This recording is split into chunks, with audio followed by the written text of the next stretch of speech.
Ladies and gentlemen, we're back with a real deal talk. I'm giving a special one today because I know I'm always riled up, but today I'm extra riled up because we have in the studio today a world-renowned, this guy is a legend, Byron Rodgers in the house today. And look at this, ladies. If you're watching on video, and if you're not, you might want to, because I'm going to put on my glasses for this one.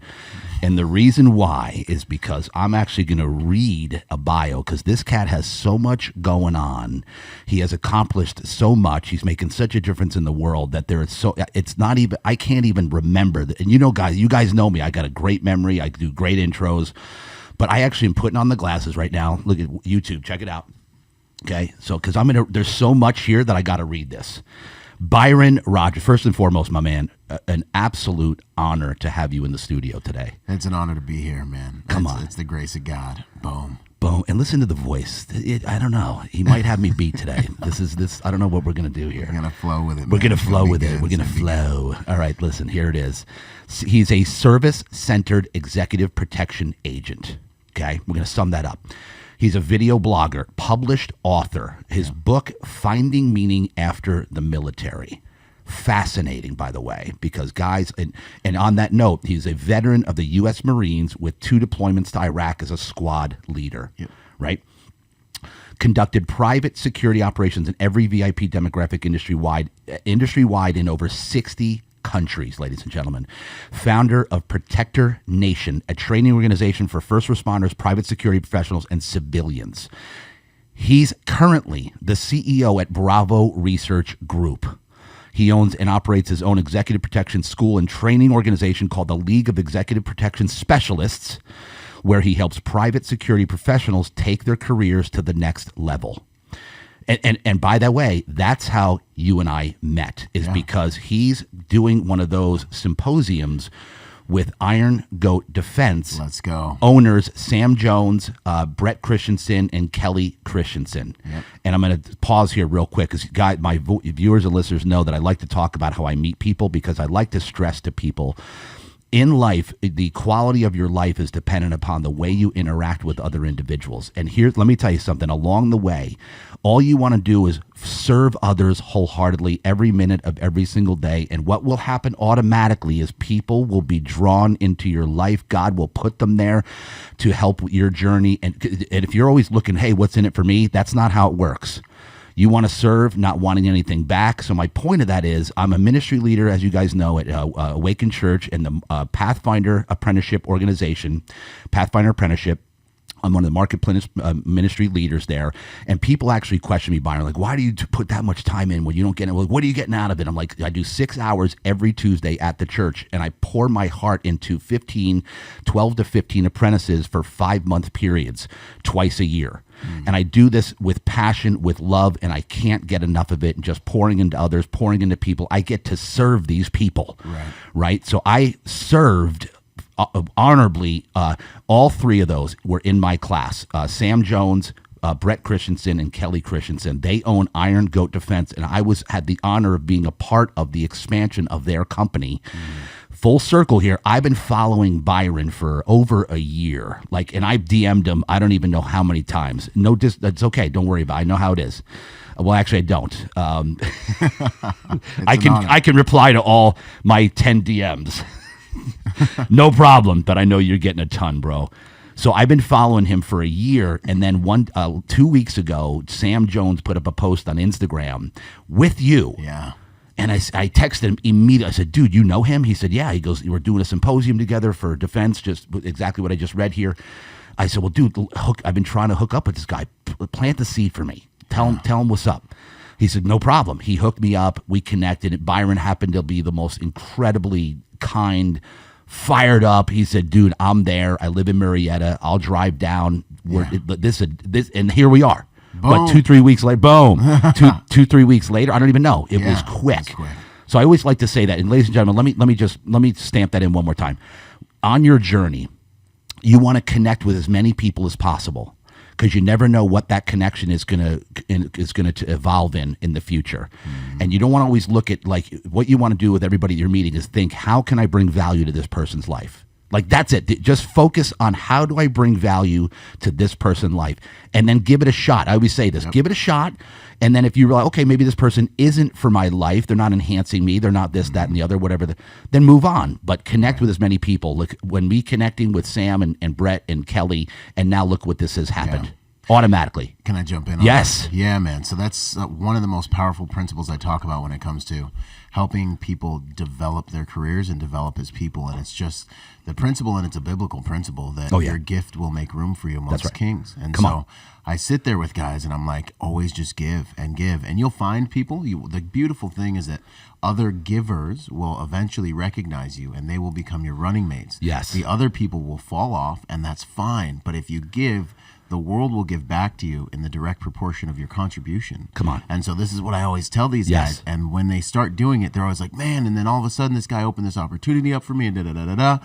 And they're like, they don't know how it happened. And I'm like, look, man, this was the plan. This is how you move through life, because your life will always move forward or backwards based on the quality of your relationships.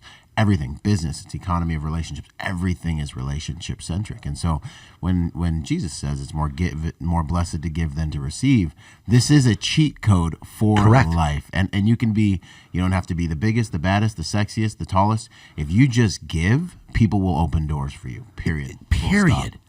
Full stop. That's how you move. That's how you move. 100%. And people we're in a society of what's in it for me. Yeah. And the battle is really, and when I was getting out of the Marine Corps and getting ready to write that book after I learned this, was, as a young man, how can I ever achieve these things and have stability and acquire a family and do all these things and support a family, right?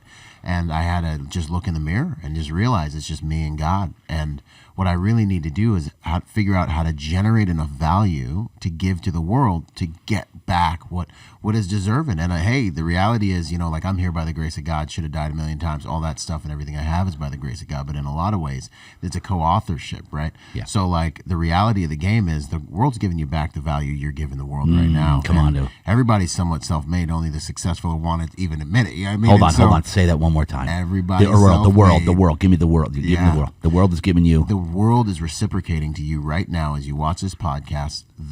What is in direct proportion to the value of what you're giving to this game, to the world. So if you give more value, you will get more opportunity, more compensation, more relationships. You have a relationship that's rocky, give to that relationship, contribute to that relationship. But the genesis of the battle of this is that you need to figure out how to get that value inside of yourself. Yes. You need to work on yourself. Yes. So when you open your mouth, you have something of value to give. So when your hands go to work, you have something of value to give. And that's the battle. I had to look in the mirror and I had to be like, well, what value do I bring to the world? I can hold a gun. I understand some tactics.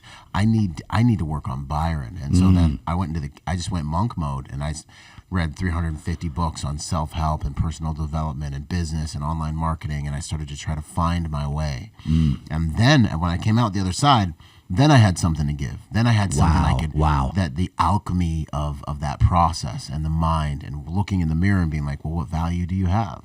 Really, and now let's start the journey from wherever you're at. And I'm here to tell you, if a dyslexic, imperfect, brain damage, TBI having Marine, can do it, any of you guys can do it, man. Let's go. But you got to start the journey where you're at, and don't be ashamed to do. Never despise small beginnings. It's what we all started with, man. Come on, dude. Do we need anything else? I mean, can we wrap it up? Are we done? We're done here. That's just we're like, what, ladies and gentlemen, you literally don't need to know anything else. It's the grace of God. Yeah. Okay, that's a wrap. Well, the real deal talk. Dude, let's and go. The way you put that is that, and I say this, I preach this a lot. When I don't preach, I tell my story a lot, where the time that I flipped the switch is when I worked on myself. Right, 100%. Up to that point, it was life's simple pleasures. That's all I cared about. Myself. That's all I cared about. Right. But then when I worked on myself, made changes, to your point, and realized, okay, I actually have something to give here. Right. And that's the depth of self-love. I think the world right now could really use more of the masculine form of love. I knew we were going to get on this. Let's go, man. Come on. Which is just, it's standards. It's, hey, son, I know you did a lot. You tried. I love you.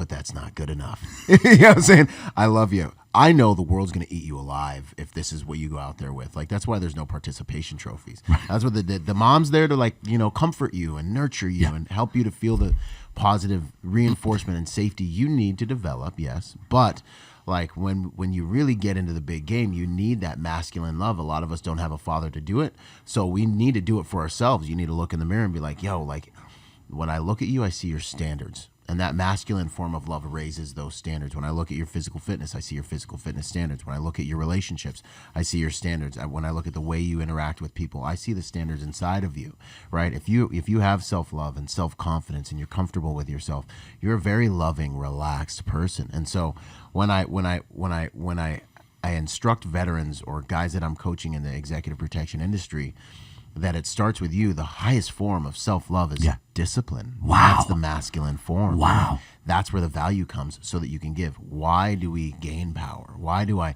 go to the gym? Why do I try to become more financially potent? Why does a man need to be powerful? So we can serve on higher and higher levels. And the value of that giving, then respect and honor, these things become organic. They become undeniable. You see a man and you're like, that man is respectable because the way he conducts himself, submitted to discipline and higher values, and now he can serve. And now women can walk the street without worrying about being raped and murdered because men have done that work and can bring to bear what's needed to be executed on in order to ensure safety and security in society. And we still just warming up, man. Bro, hey, let's go. Hey, I love it. You bring the best out of me. Hey, you're bringing. I didn't even finish the intro. I'm sorry, you know, I couldn't resist. I haven't even finished the intro, and you interrupted me. Sorry, with bad, life pearls that we could pretty much end the entire interview on right now, and everybody be very satisfied with this interview. We're running, man. But like you said, we're just getting started here, ladies and gentlemen. So let me finish this Yeah, let's go. Let me finish the intro. Mute my mic, man. Just shut it down. Bro, yeah. Just back off the mic. Back away from the mic, Byron, right now. Right? Yeah, take a drink. I don't want any problems, man. Take some water. Right. All right. So he has his own podcast, Executive Protection Lifestyle. Okay, don't keep drinking. He was going to go on. He's going to go on that one too.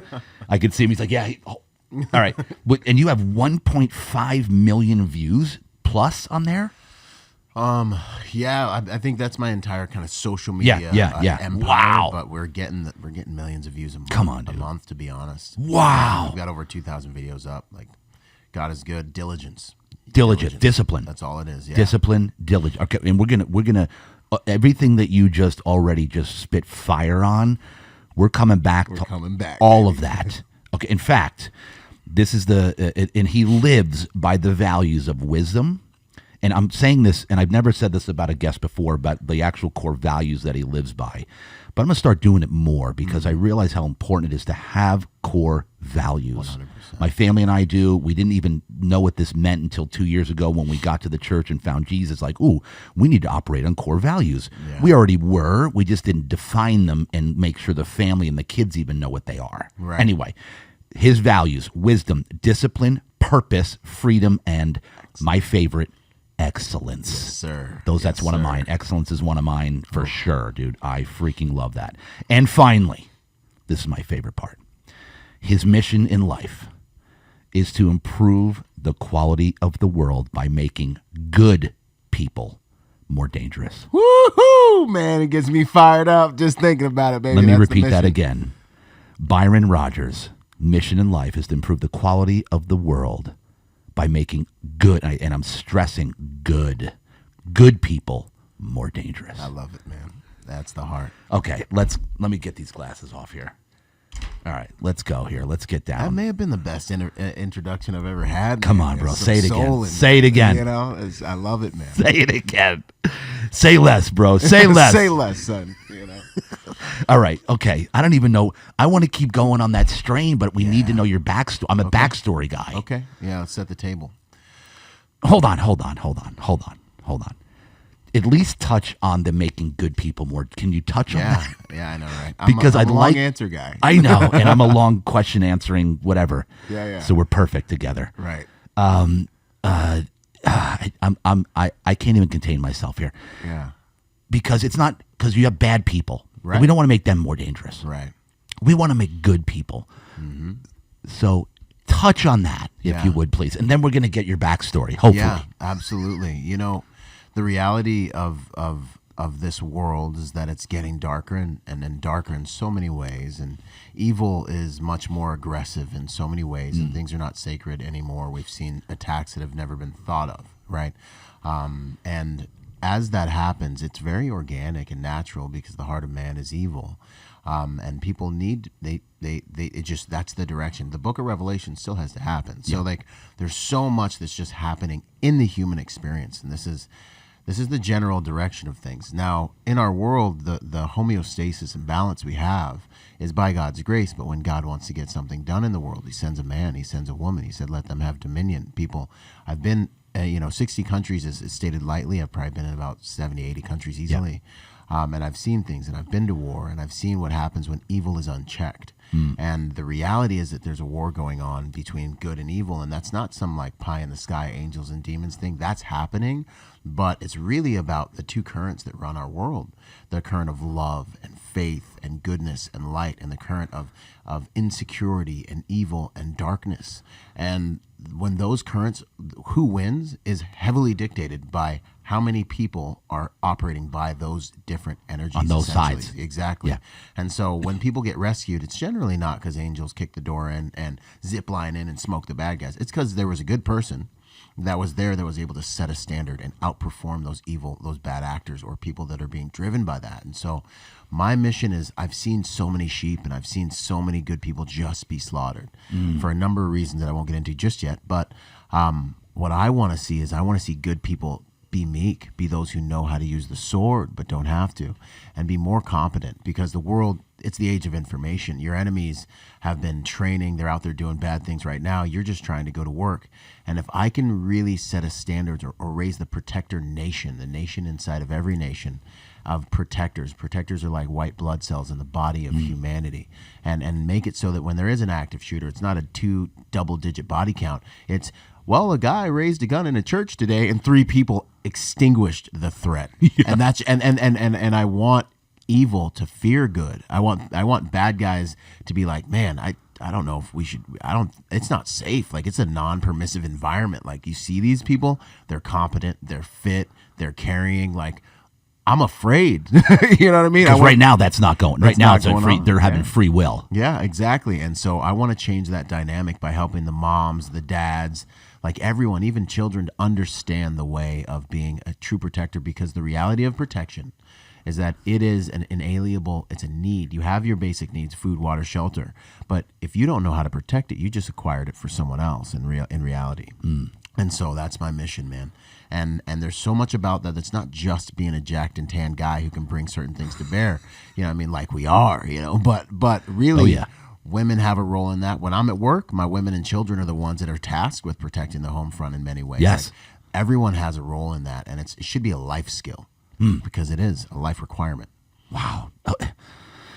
I want to go off already on one of these tangents here. Yeah, man, we're going to go. Okay. Before we go into the backstory, you had mentioned how, I think you said where people are getting soft, like guys are getting softer and softer. Yeah, 100%. And this is what our establishment wants, right? Absolutely. It preps for what's coming, and I think it's one of the greatest. So society, in my belief, and I think this will make sense if I expound on it, society, the quality of society is dictated by the quality of its men. What makes a society safe? You know, I don't know, maybe you know, but there's not been very many revolutions of women that are just like, we're not gonna take it. Right. And then they like storm the Capitol. Like, they don't do that. Yeah. It's not how it's designed, right? It's when men say, no more, enough, that's it. And they change and they flip the script. It's the reason that your women and children aren't getting murdered and raped by gangsters right now is because men are willing to do violence a phone call away at any time in the U.S., and they know that, right? And that's demonstrated frequently. Every day it'll be demonstrated a few hundred times by the end of the day. So the quality of men, what we will and will not stand for, what we will stand up for, what we can do and are willing to do is what dictates what stands and what does not stand in the earth. The precepts the higher values that are protected are the ones that stand.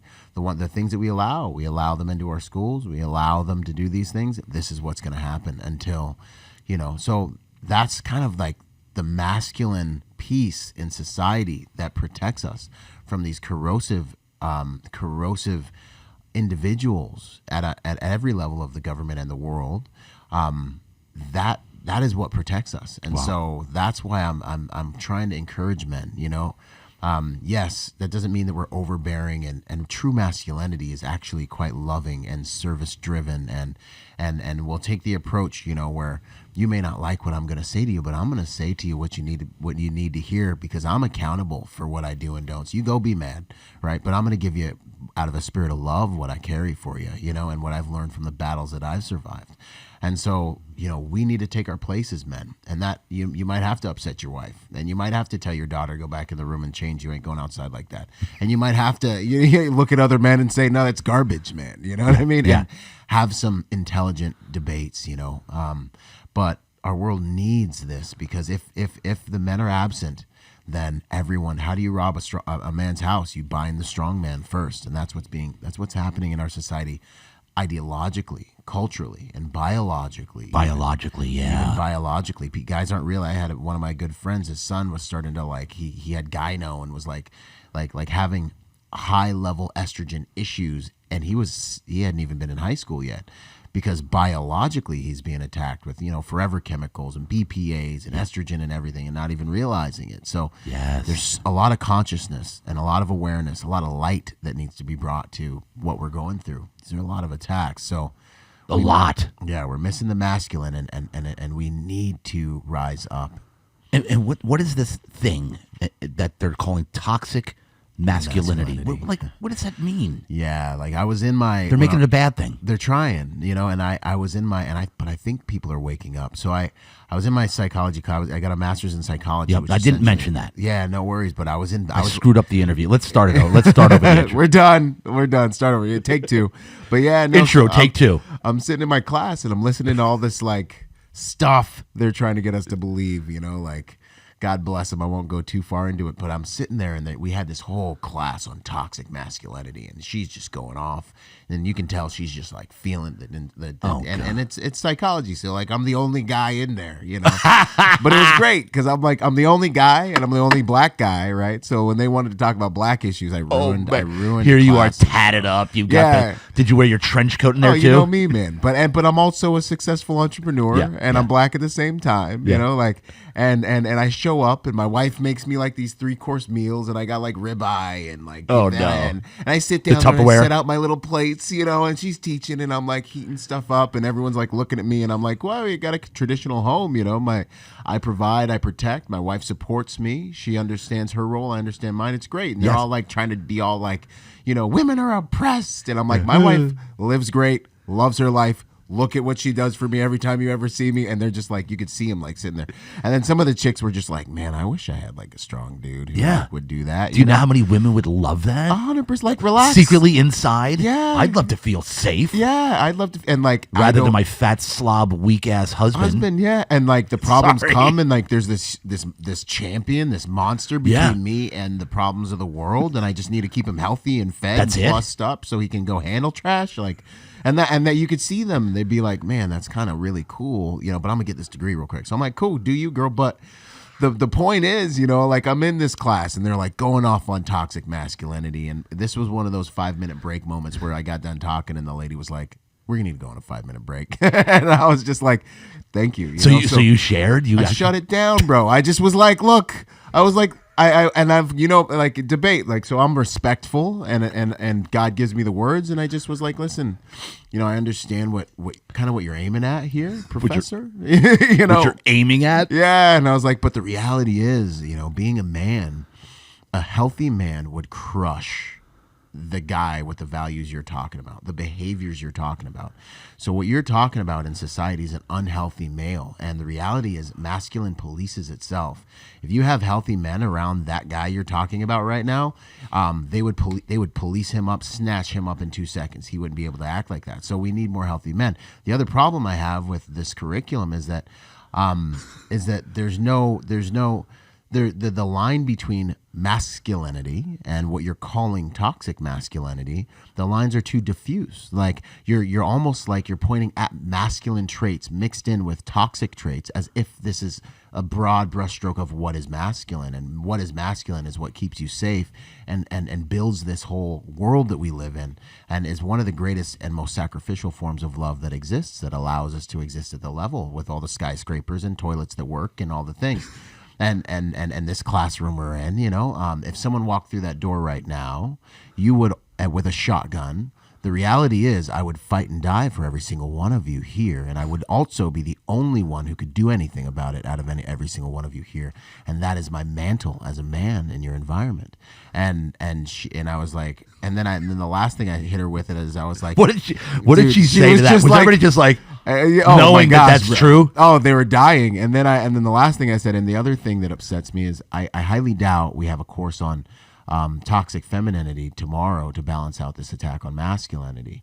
And I just said, in the end of the day, I believe there are healthy people with good values and there are unhealthy people with unhealthy values. And there is an attack on both masculinity and femininity right now that's resulting in quite a bit of toxicity. And then I just dropped the mic and I asked her, I said, so is there a class on toxic femininity? And she was just like, we need to go on a 5-minute break. And she just cut it. And the best part was there was like 3 women that walked up to me afterwards and they were like, I'm so glad you said that. I have a young boy at home I'm trying to figure out how to raise, and I'm so glad that you just spoke up, because I didn't know what to say, and I'm a woman, so I can't really speak on it, but I agree with you, and thank you.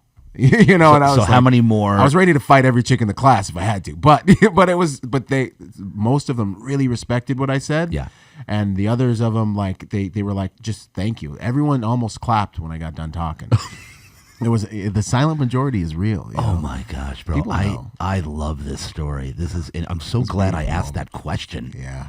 And so like for these dudes out there, man, that are like looking in the mirror and being told, that they gotta be like soft and all these things, and like you do, it's good, serve people, be soft, but at the same time, you got to figure out who you are. And this is the riddle of masculinity, man. Masculinity is not a destination. Like, I'm not a man because I went to war and had to fight other men. Like, yeah, that was part of my masculine development. Right.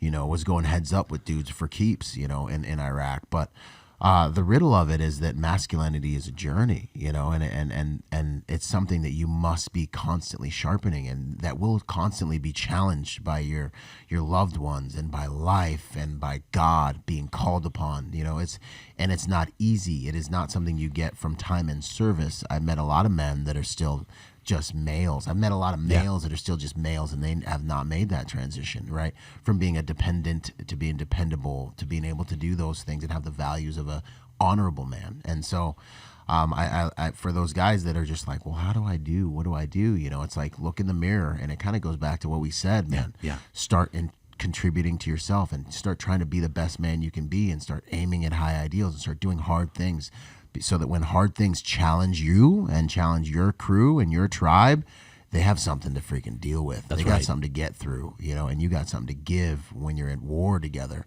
that make people look over and say, man, that guy is our champion.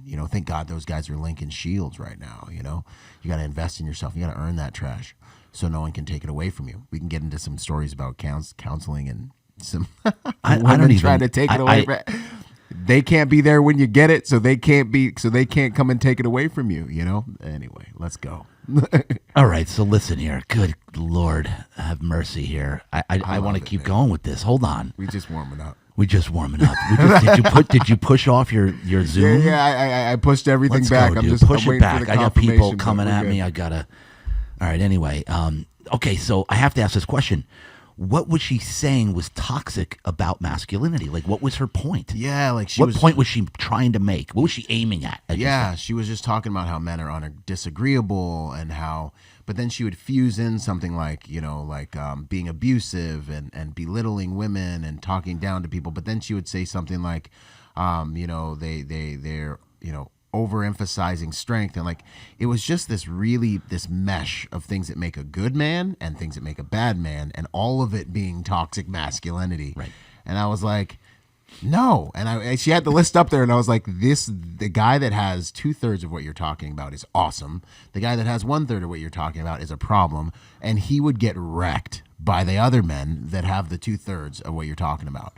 And this is a self-policing thing, because really you can't police us. Like, there's nothing you can do. You can guilt trip us. You can tell us we're mean. You can call us not men or something. But like, the reality is, what keeps this in check is the amount of healthy males you have in an environment, and why we see good men. What was it? Soft men make hard times. You know what I mean? Like that whole four season split. That hard times make soft men. Yeah, yeah.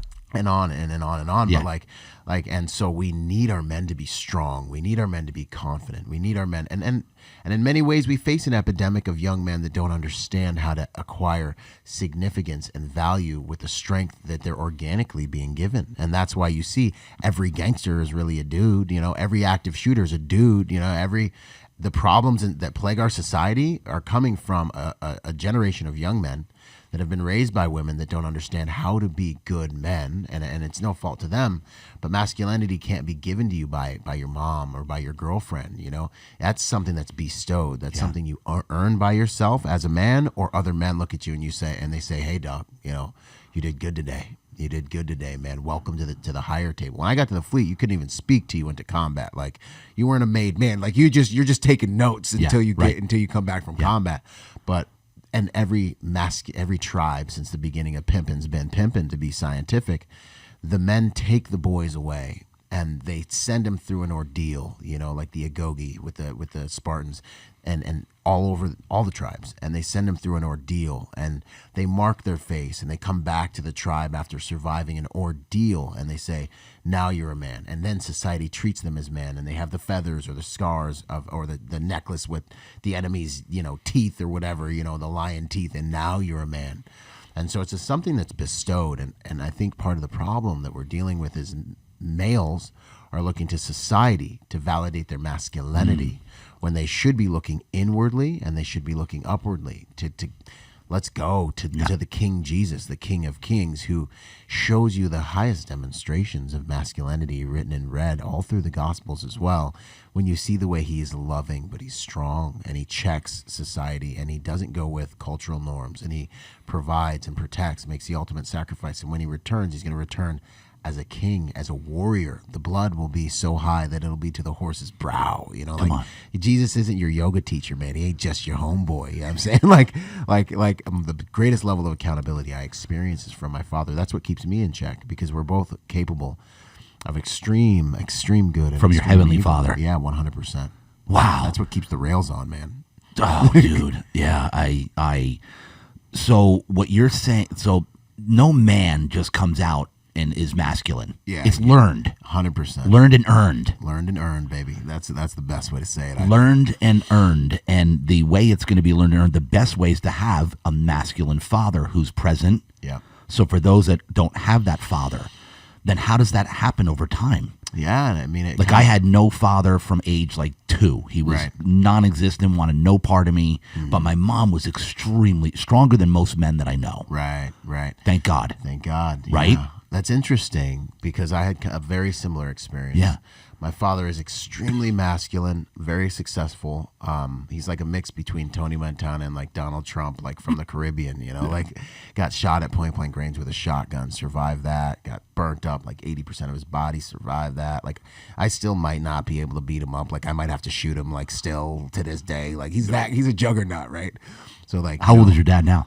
He's got to be 70s, man. And how did he get burned? Still, an accident in the bathroom. He was someone had some paint supplies nearby. And, no way. He was lighting a candle and it just lit the whole room on fire, essentially, in the Bahamas, you know. And man, he when he got shot, he was holding his guts in and had his buddy drag him out of the jungle. Was declared dead multiple times. Man, it was military. Good times. No. Bahamas, just the Bahamas. Just the Bahamas. He started one of the first tactical teams on the private side, which gets into a whole story about the first time I heard God and saved his life from assassination attempt when I was 4. But extremely masculine dude, not necessarily in my life. I would go see him during the summers. He'd be working, but he would instill that. But really, my father was absent because I would spend the winters in school with my mom, who was also very strong. But I think for me, the cheat code was, and I think for a lot of guys, I grew up with another buddy, Tone, my Italian homie. He's a hard dude too, but he hasn't had. I've had a heavenly father who's protected me and guided me. But then at the same time, I did have a strong mother who was like, when I went to my first day at tackle football and was like, I don't want to go back. I got a headache. I got cracked. Like, she was like, you're going to go back out there and you're going to go ahead and you're going to get it. You're going to go ahead and become a man. And that pushing your boy out there into the fray where he's going to need to learn to survive and cut a path for a family. Yeah. And then having the Heavenly Father with me being like, I remember we had a day where they were like, in class where they're like, talk about who you look up to, like do a cutouts of like magazines and people you look up to. And I remember like, and put it in this shoebox with all these pictures. Yeah. And I remember sitting there and being like, I just don't think because my dad's such a monstrous character. I remember being like, I don't think I really look up to any of these people that people like anyone, and I remember being like, I got God and I got me and that's it. And my dad ain't even always been there. And so that's really where I really, really learned. And then the struggles of life, fortunately, because I was not protected and I was not allowed to run. I like David in the desert, like I had to kill the lion. I had to kill the tiger. Yeah. I had to kill the bear. So when I saw that Philistine, when I saw that giant or the Loch Ness monster, whatever the next thing is, I was able to be like, we've done this. Let's go. Or I die today, then it's a good death. And this is what I was created for, but I'm gonna die with my honor, and that was the way I grew up by the grace of God, All right. So speaking of growing up, now we're going back, and you just hit on some of your backstory there, but let's go back. So you mentioned Jamaica. Yeah, I was born in the Bahamas. You were born in the Bahamas? Yeah. So I'm a hybrid black guy. I can swim. I didn't know African American dudes couldn't swim till we was in the Marine Corps. Yeah. And my guys are like, yo, Rodgers is going to drown today. We're going to the tank. And I'm like, what do you mean I'm going to drown, bro? Like, I can swim better than you. They're like, that. They're like, no way, man. Dark green Marines can't swim. I'm like, what are you talking about? Like, I grew up swimming and spearfishing, man, And so we get to the tank and all my brothers were drowned. Yeah. It was so bad, man. I crushed it. I got my first class swim call, but yeah. So I grew up in the Bahamas. I'll never forget that, by the way, when I was in boot camp. Yeah. And I didn't know that because I grew up in white bread USA in Jersey. And but in my boot camp, we had it was like it was mostly, it was total mix. Yeah. So I was hanging with the brothers. And I realized at that point that I get along with brothers more than anybody on the planet. I don't know. I don't know what it is. I see it. But we clicked. And these were hard from the streets. I was not from the streets. I was in some white bread little fancy little place, right? Yeah. And these guys were from the streets of Philly and Jersey and hit it off. And my point was, and then we went to the swimming, and none of them could swim. and you're like, bro, you're embarrassed. And here's these tough dudes, man. These were bad dudes from the streets that would just take you out. And here they are in the pool, like, I was like, what is this? I didn't even know what that was a thing. It is a thing, man. It's 100% a thing. Why is that? It's a cultural. I think it's just a cultural thing, man. Like it's like we're just afraid of water. Yeah, I don't need to go in the water. It's like ridiculous. This cultural kind of thing, hypnosis that happens, man. Because I grew up now in the Bahamas though. Yeah. Like we're swimming like athletes, like we're swimming like fish all the time. So I was kind of like, what are you guys talking about? But yeah, man, it was a moment where all the brothers, like I had to look the other way. You know what I'm saying? All right, I love it. So Jamaica, childhood, give it to me. Give me some stuff. Yeah, so I was born in Nassau, Bahamas. My parents split on Halloween night. I was born. What? Yeah, Halloween night. Halloween night. Yes, sir. Yeah, man. And you were born. Yeah, so that's my October 31st, 1985. 1985. Yeah. Young buck. Look at you. Just warming up. Look at you. Just warming up. Yeah, celebration. You are. I'm saying. For real though. So, and then my mom and my dad split. My mom went back to Washington State. My dad stayed in the Bahamas. They split when you were born? Not when I was born. I was like 4. Okay, 4. Yeah. Okay. And then I kind of did this hybrid thing. I was summers in the Bahamas, winters with moms. You know, every time I show back up to visit my dad, he's like, "Yo, your mom's making you soft." Where was he? He's in the Bahamas. Okay, man. Bahamas. Okay. So I'd be doing like Your mom's making you soft. Yeah. I'd be like 100 laps in the pool, 500 push-ups every morning, 100 sit-ups, all that stuff. And he was a martial artist, so I would come to the Bahamas and just train and spearfish and train. Oh, you want to watch TV? Did you do your exercise? Did you read at least a chapter of a book? Okay, fine. He's a successful businessman down there. Yeah. So that was kind of my childhood, and I've always kind of been the only, So like when I was up in Washington, I was in like Des Moines and like, these environments where it's like all Samoans and like Pacific Islanders, and I'm like the smallest dude, and I'm like this little chubby mama's boy, and so I had to like earn my trash, you know what I mean? And then finally I moved over to Gig Harbor, and things were nice, but like I was solid by then, because I came up with those guys. And then I go to the Bahamas, and I'm like hey fat boy, hey American, you soft. So I had to fight all the Bahamian kids, and prove myself there again and again. So it was beautiful because it really cultivated this look, I got me and I got God, and whatever the environment is, like I'm going to do what I need to do, and he's going to deliver me, until he doesn't, and then I'll be sitting in front of him, And so I really grew up learning cultivating that relationship that would end up being the ultimate relationship that would take me to places in life I never dreamt. And how did that happen? When did that start? When were you saved? When you find him? I was blessed both of my parents fear God. And so I was blessed to be put in like a, Christian environment at a young age. And there are some gifts, like I was given kind of a bit of discernment at a young age to be able to kind of see through things, and really to hear God, and the focus of my Christianity when I was young was relationship, not religion. And I was really fortunate to have that. And the first time I experienced that, there've been a few times when God's talked to me in life, but the first time I experienced that was when I was about 5 years old, and my dad was living back in the shanty town in the Bahamas. Like, I mean, we're talking like, like roosters and, tin roofs and, all that stuff. And, gangsters with machetes, like, guns like dishonorable, they're back then, Wow. So, sitting back here and I'm getting ready to go sleep. Am I good to go for a little bit of a story real quick? Yes. Yeah, man, I'm sitting here. here. What, are you kidding me, bro? I'm hanging on the couch. I'm here. We're there. I'm shutting down the mattress store. I'm not even going to open up today. Let's go. Yeah, let's go. So I'm sitting there on the couch and I'm watching some TV, and I just remember getting ready to go to sleep. Like the TV's on, and I was like, I'm going to sleep. I'm just going to sleep out here. And I remember thinking that like it was yesterday, and then all of a sudden I hear this voice, and it wasn't quite audible, but it was for sure like not me, and it was for sure a voice, and it was like, go sleep in your dad's room. And I just remember being like, no. like I'm a human, man. Like we're not perfect. Like this isn't some Touched by an Angel story where I'm like, and I like listen to the voice. No, I was like, nah. Like I'm comfortable. It's nice AC out here.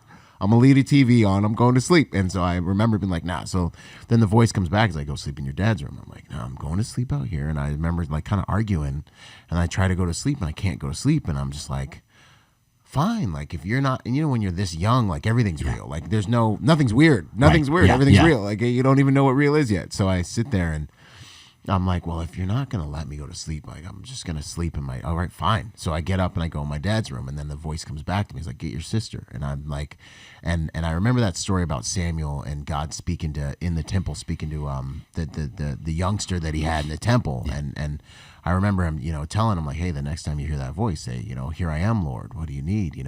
So I just learned that in Sunday school. And so I go back, and so the voice is like, get your big sister. Like my big sister's like Queen Latifah at the time. Like she's like, my big sister's like big from New York. Like I'm not getting my sister. Like she's going to beat me up. So I remember saying like, you're supposed to know everything. I can't get my sister. And he's like, go in the living room. I'll tell you what to do. So I go in the living room, and before I can say anything, he's like, snatch your blankets, run in the room. So I walk over to her while she's asleep, and I like snatch the blankets. I run in the room, and she comes in the room and like smacks me around, takes the blankets, and I'm sitting there now, and I'm like, can I go to sleep? And I don't hear anything, and like I get the clearance, like just like go to sleep. So I lay down and I like get under a little bit of the blanket that's like hanging off her, and I start to go to sleep, and then I wake up, and then I'm waiting to hear that voice again, and I don't hear anything, and I can tell like it's not going to say anything, and I'm like what? Like what do you want? And all of a sudden I start to hear this little like scratchy, clicky, clacky, scratchy noise. And I'm thinking like maybe a mouse is trying to like a rat or something's eating through the wall or something. So I'm looking around the room and I'm sleeping on the floor with this blanket. And I'm looking around the room and my dad's snoring. My dad snores like a chainsaw, like the ceiling fans like vibrating and stuff like. So, I'm looking around this room. I'm trying to figure out what's going on. I thought like maybe there was a mouse coming through the air vent, because sometimes they'll try to come in through the air vent, like the air conditioning unit in the wall.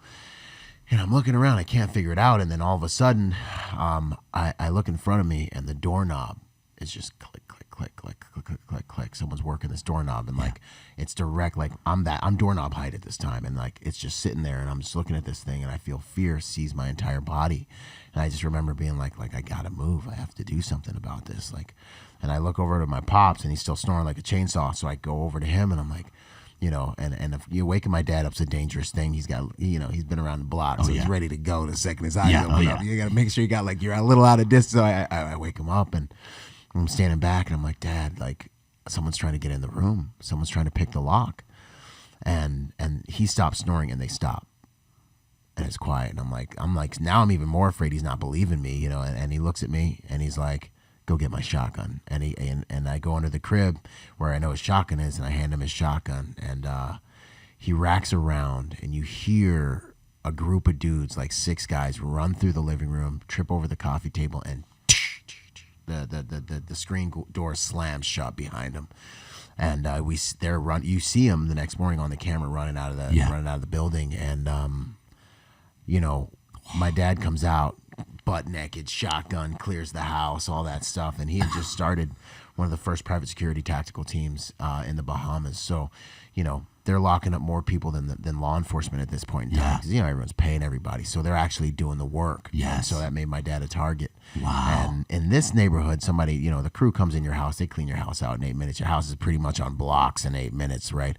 We come out, nothing's missing, nothing's stolen, and it was an assassination. So they were coming to kill him. They were coming for him. And me and my sister, had I not listened, we would have been sitting on the couch just out there with him, and it would have went differently. And so that was like the first thing in my life that I remember that was just like, let me know that I'm protected, I'm guided, and there's something, God's got a plan for me. And and I have a number of stories like that span from that point into Iraq and into my mom being poor and me not knowing where my meals were going to come from, and God just delivering me and providing for me my whole life up into business success.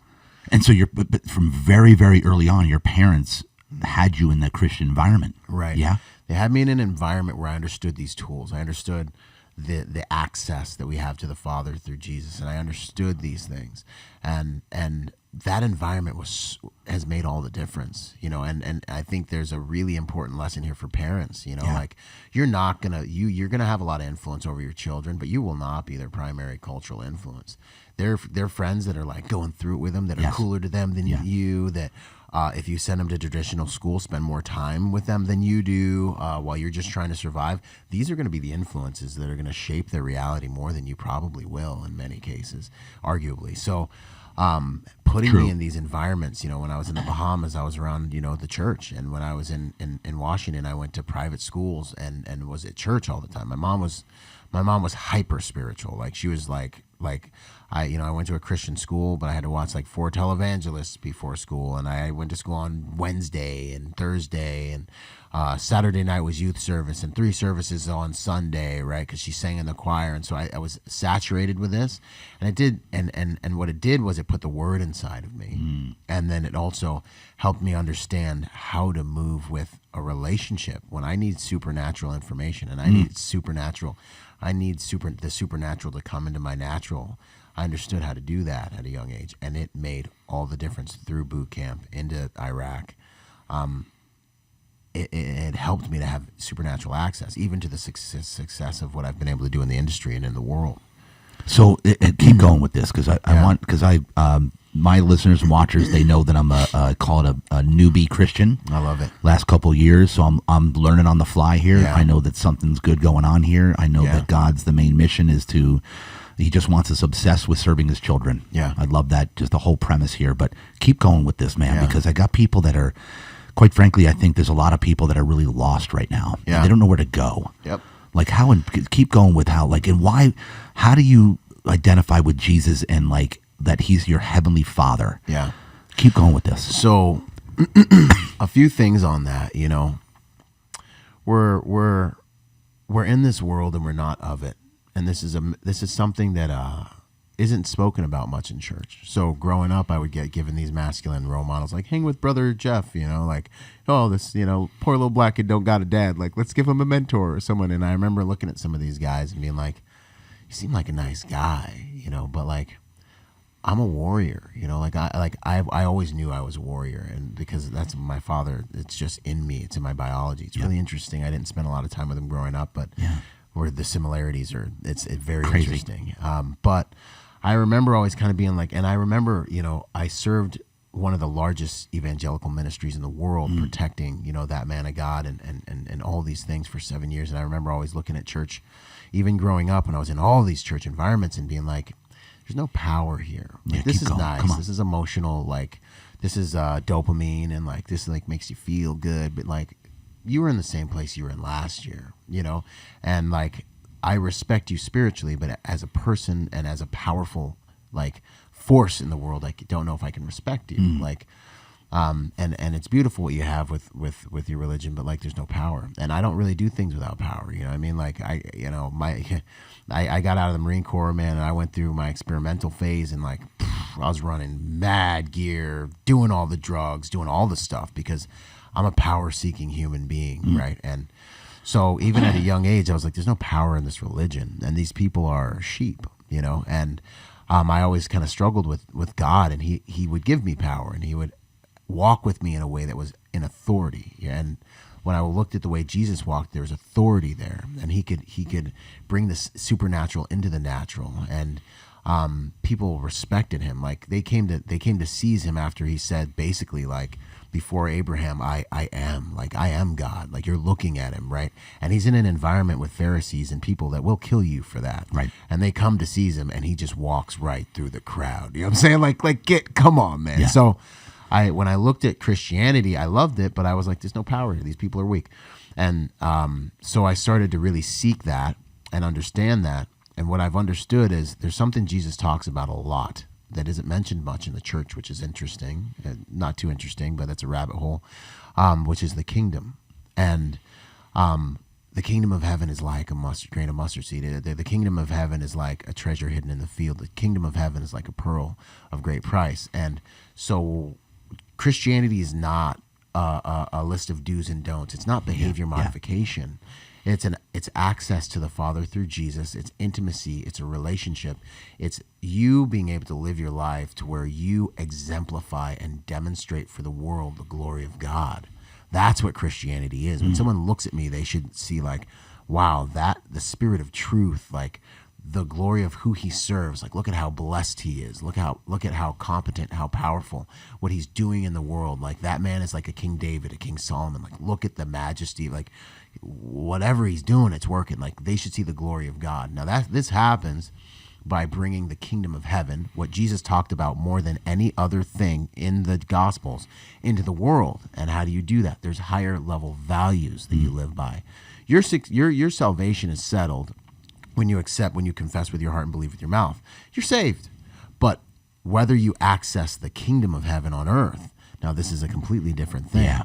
And this is where the intersection between your choices and your behavior and your ability to create in this world his kingdom and bring his kingdom into this world, and the grace and mercy that you receive from his sacrifice kind of intersect. Yeah, those people are going to heaven, but they're still struggling because they're not operating by kingdom principles. Yes. During COVID, I was able to, my business did better than it ever did before because I'm attached to a different economy, right? No matter what happens in the world, I'm experiencing something different because I'm attached to a different kingdom. In many ways, Jesus was a political figure. He was a king that brought a kingdom. And so, you know, as I've learned to start really understanding the kingdom principles of, you know, how to treat people, like, you know, it's more blessed to give than to receive. That's a kingdom principle that is extremely powerful and will change your life. What is bound on earth will be bound in heaven. What is loosed on earth will be loosed in heaven. If you access kingdom principles, you loose the kingdom in your life. Tithing, and offerings, like, well, this doesn't make any sense based on the world's system, the world's logic. It doesn't make any sense to turn the cheek. It doesn't make any sense to give when you're trying to get and you need to receive to survive. These are kingdom principles that allow the kingdom of heaven of prosperity into your life and allow you to be able to attain a state of being, which is the state of being blessed.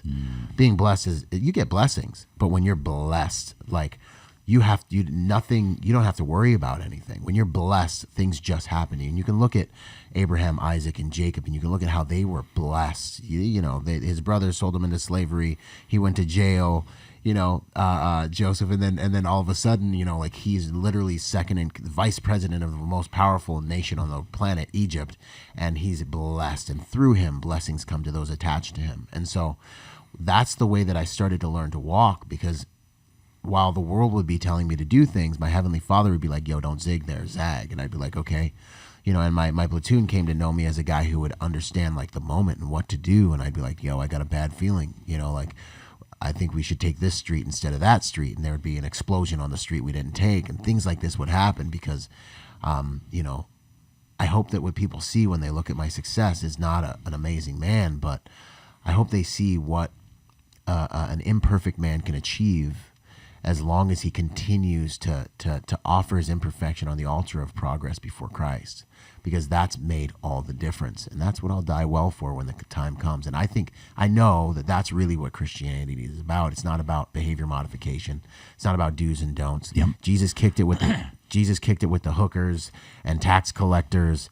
Like the religious people hated him. Like, I got to speak at a thing called Jesus and Beers here on the 15th in Dallas, Texas. Man, it's gonna be super dope. But I got churches being like, Jesus and Beers, like, oh my gosh. I'm like, well, check it out, bro. He didn't turn the water into apple juice, homie. Like, check it out, bro. Like, all the Pharisees was like they were throwing smoke. They're throwing salt because he was kicking it with all these imperfect people.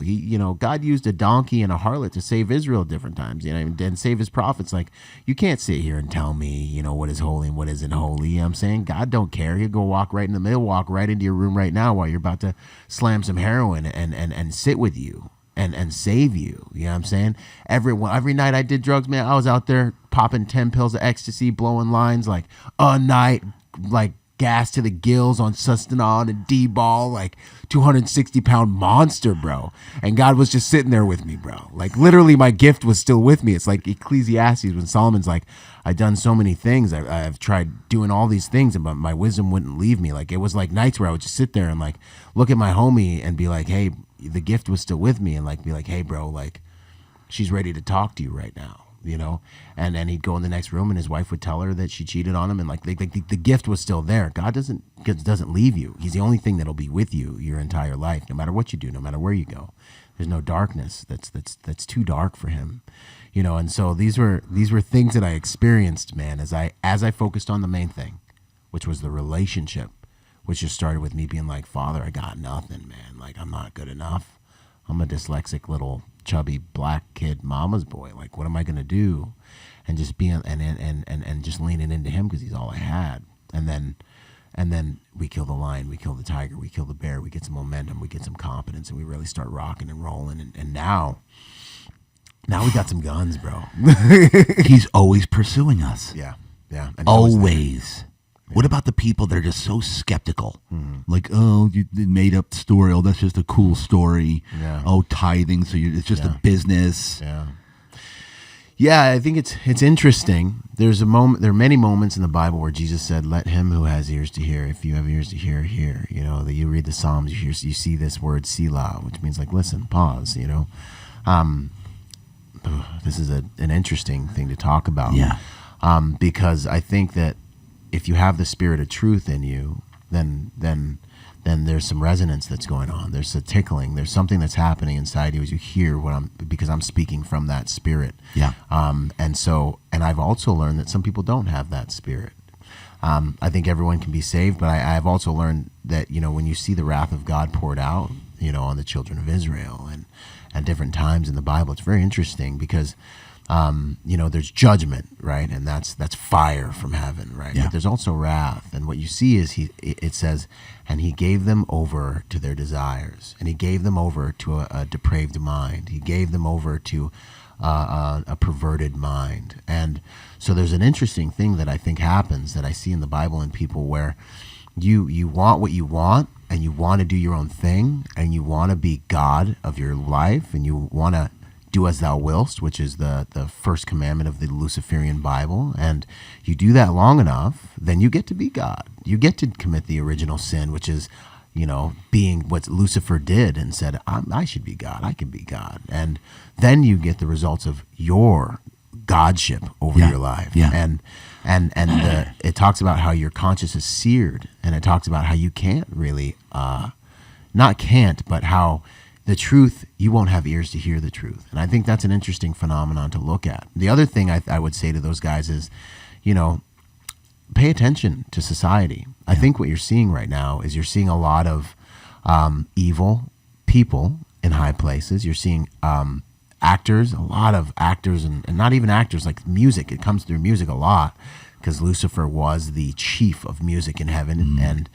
And so I think that's one of his primary tools. But you see like sadists like having legitimate devil worship happen in these, like, is it coincidence that all these pop stars are all like dressing up like demons and having seances? Is it just coincidence? Is it just cool right now? Maybe. Is it coincidence that people talk about selling their soul in order to even align or belong to that level of blue bloods in the industry? It's very interesting. But at the same time, what you're also seeing is you're seeing a lot of people at the top of every industry in the world, business leaders, Joseph Bet David, and you're seeing guys winning MMA and scoring touchdowns, and at the top of every industry saying, hey, I'd like to give thanks to my Lord and Savior. Yes. Right? And so maybe there really is a war going on between these two energies of faith and fear and love and hate and light and dark, and maybe that really is happening in real time right in front of you. And it's worth it, because these people that are winning, they're not stupid. They're the one microphone at the end of the football game or the MMA competition or the Grammy or whatever, and saying to you, I'd like to give thanks to my Lord and Savior. Have you accomplished these things? Maybe there's something that you should take pause and maybe respect the reality that there are some really powerful people. Joseph Bet David, he's a business monster right now that says, hey, I listened to his testimony the other day. He's like, I didn't believe in God. I was sitting on my couch and I was like, who's this? Who? I want to say Yusuf Bet David. Okay. Your Next 5 Moves is his book. He's a monster right now. And he's like, I didn't believe in God. I felt like it was for weak people. Same here. He's like, I sat on the couch and I was like, God, I don't know if you're real. I don't know. He's like, but if you're real, I'd like to talk to my mom. This is all over the internet. You cut it into the episode. He's like, I'd like to talk to my mom. That we haven't talked for years. The phone rings.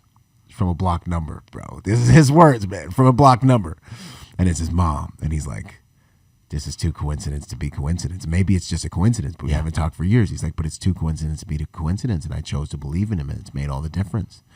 And I feel so bad. I feel compassion for people that try to do this life under their own strength. I would destroy myself. I would destroy everything. Yeah. I need that help, and I'm a strong man. I'm stronger than a lot of you. Yeah, dude. I like, and that's what I'm realizing lately is, and I have major goosebumps now, dude.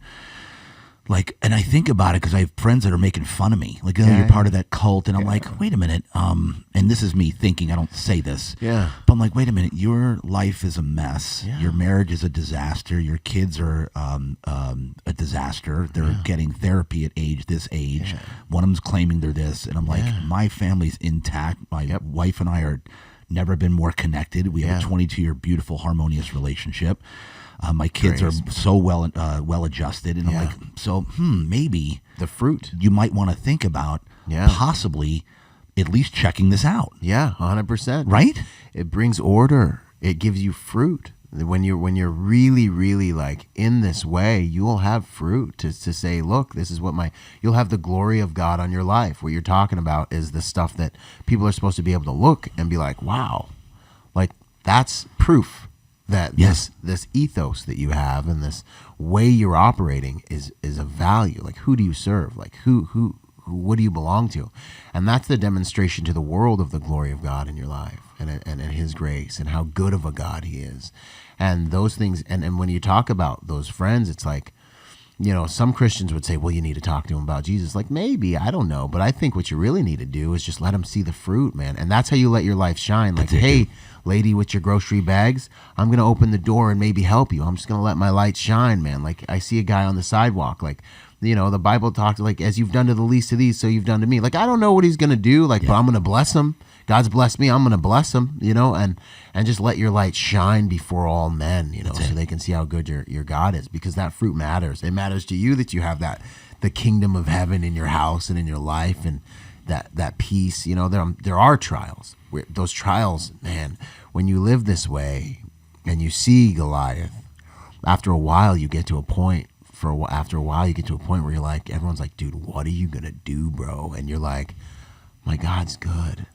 I'm going to win, and I'm going to have a story to tell, because we overcome by the blood of the Lamb and the word of our testimony. And it's going to be like, you get excited, man. Like you get excited when you see the enemy, because he's been so faithful, man. And so, you know, it's just it's such a beautiful way to live that I have such compassion for people. And I get the substance abuse, and I get the trying to chase happy, and I get it, because without him, it's black, man. It's just, I'm so glad I don't have to trust in my own strength to navigate this thing. I'm so glad I got it so I can give it to him to do something amazing with. But like, you know, it's tough without that, bro. And you're not good enough. Yeah, bro. Like, so I'm not, you know. We're being, my wife and I dubbed, like, so we're literally brand new Christians here, and there's people been there for a long time. They could recite the Bible by heart, and but we're being dubbed one of the number one evangelists at Awaken Church right now, and we probably know some of the least of what's going on here. Mm-hmm. And the reason for that is what I'm attributing to is that because of the way we're living and showing the fruit of this beautiful, harmonious belief of faith and being guided by the Heavenly Father now, and people are seeing that and they're going, whoa, I'm like, if you ever want to, what's up with that church? Yeah, if you ever want to go. I'm not banging them over the head with a Bible. Nope. I'm not quoting scripture to them. Nope. And they're like, and they're just seeing the fruit, right? And I'm like, listen, and this is the way I've been replying to people that making fun of me. Yeah. Which, by the way, I love when I get haters, bro. We ain't scared, bro. Oh, dude, and TikTok is like, I'm realizing I'm finally on TikTok. Yeah, man. Dude, people on TikTok are freaking ruthless, bro. They're bandits, bro. There's no accountability, homie, so they can just get down. Dude, right? I do these slow-mo videos of me on a scooter. Yeah. And I've got the tank top on, the cross, the big diamond cross thing, with my shades, just being funny with music. And I got people calling, I got daddy issues. I got, like, but I love it because it means, okay, now I'm actually doing something. Yeah. Oh, I mean, you know, full disclosure, sometimes I'll just get a post that I know is going to be like controversial. I call it hot sauce. You know what I'm saying? I'll throw something in there that's just spicy. I'll be like, go fight over this. Like, I'm going to upset you right now. Like, take this. And then they'll get in there and chum the waters and you know what? It's good for the ratings, man. The algorithm loves it. You know what I'm saying? Like, but to your point, man, the internet's an interesting place. People, but in every word they speak, they let you know who they are and where they are, and it's very interesting. Which is fascinating. Yeah. It is. It's truly, truly fascinating. And one of the responses I say to people actually that are quote unquote friends, saying, "What do you do? Oh, you're cold. Oh, you're giving money to the machine. Blah blah blah blah blah." And I'm always like, listen. You do you. Yeah, bro. If you are right now, and this is what I say to everybody, if you are living the life of your dreams, and your family is harmonious, and it's loving, and it's passionate, and your kids are, if you are living the life that you dreamt, keep doing what you're doing. Yeah. Keep following who you want to follow. Yeah. Keep not following God. That's fine. Yeah. If you're living the life of your dreams. Right. How many people that I'm saying that to are? Right. Like, what, 1% maybe? Yeah. And I think the other thing that's super powerful about that is with us, and I know with me, I have learned how to be at the top. I've learned how to be at the bottom. I've learned how to be in want. I've learned how to struggle well.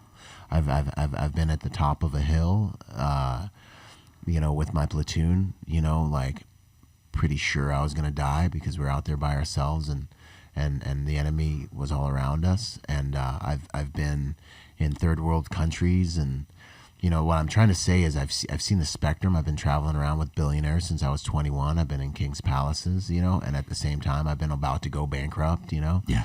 and and through all of that, to your point, I've had peace, man.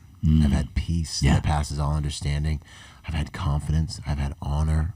I've been able to sit there and crack jokes with my dudes, me and hey, we're literally in a life and death situation, because it's like when you're living this life and you know who your God is and you know who you serve and you know him and you know that he's with you, you will have peace through everything you're going through. So it's beautiful to even to have the fruit and to have this, but it's also even more beautiful what you can walk in when you're in the belly of the beast and you're in the middle of war. Come on. And to be able to walk through that fire with just as Shadrach, Meshach, and Abednego, just as Daniel in the lion's den, in confidence and peace and strength, and you're literally, you feel like you're living the life of your dreams while you're in the middle of hell. Yes, and that's the thing people don't understand, man. I would travel the world and I go to third world countries. These people have nothing. The same shirt every single day. Other venue, like the whole, every day we're there. Like bottles wrapped around their feet for shoes. You know what I'm saying?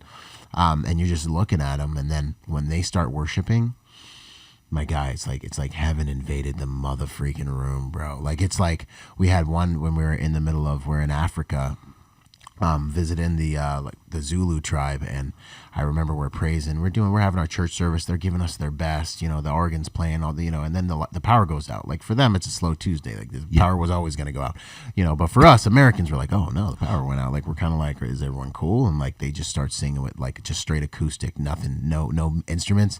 Bro, I thought we were gonna get raptured, homie. Like I thought Jesus was gonna rip the roof off, and like angels were just gonna take us to heaven. It was the most sacred and powerful thing, because those people and the smiles that they would have and the genuine like you would see the grace of God on them, and they had nothing. And so there's something to this life when you're walking in that kingdomship and that connection and communion with Christ, that you have this peace, and no matter what your situation is. And I watch those, and I've seen it again and again all over the world, so no matter what you're going through, you can have that. And you can be living the life of your dreams because you're on a mission and you're on an adventure with your creator to do what you were freaking sent here and created to do.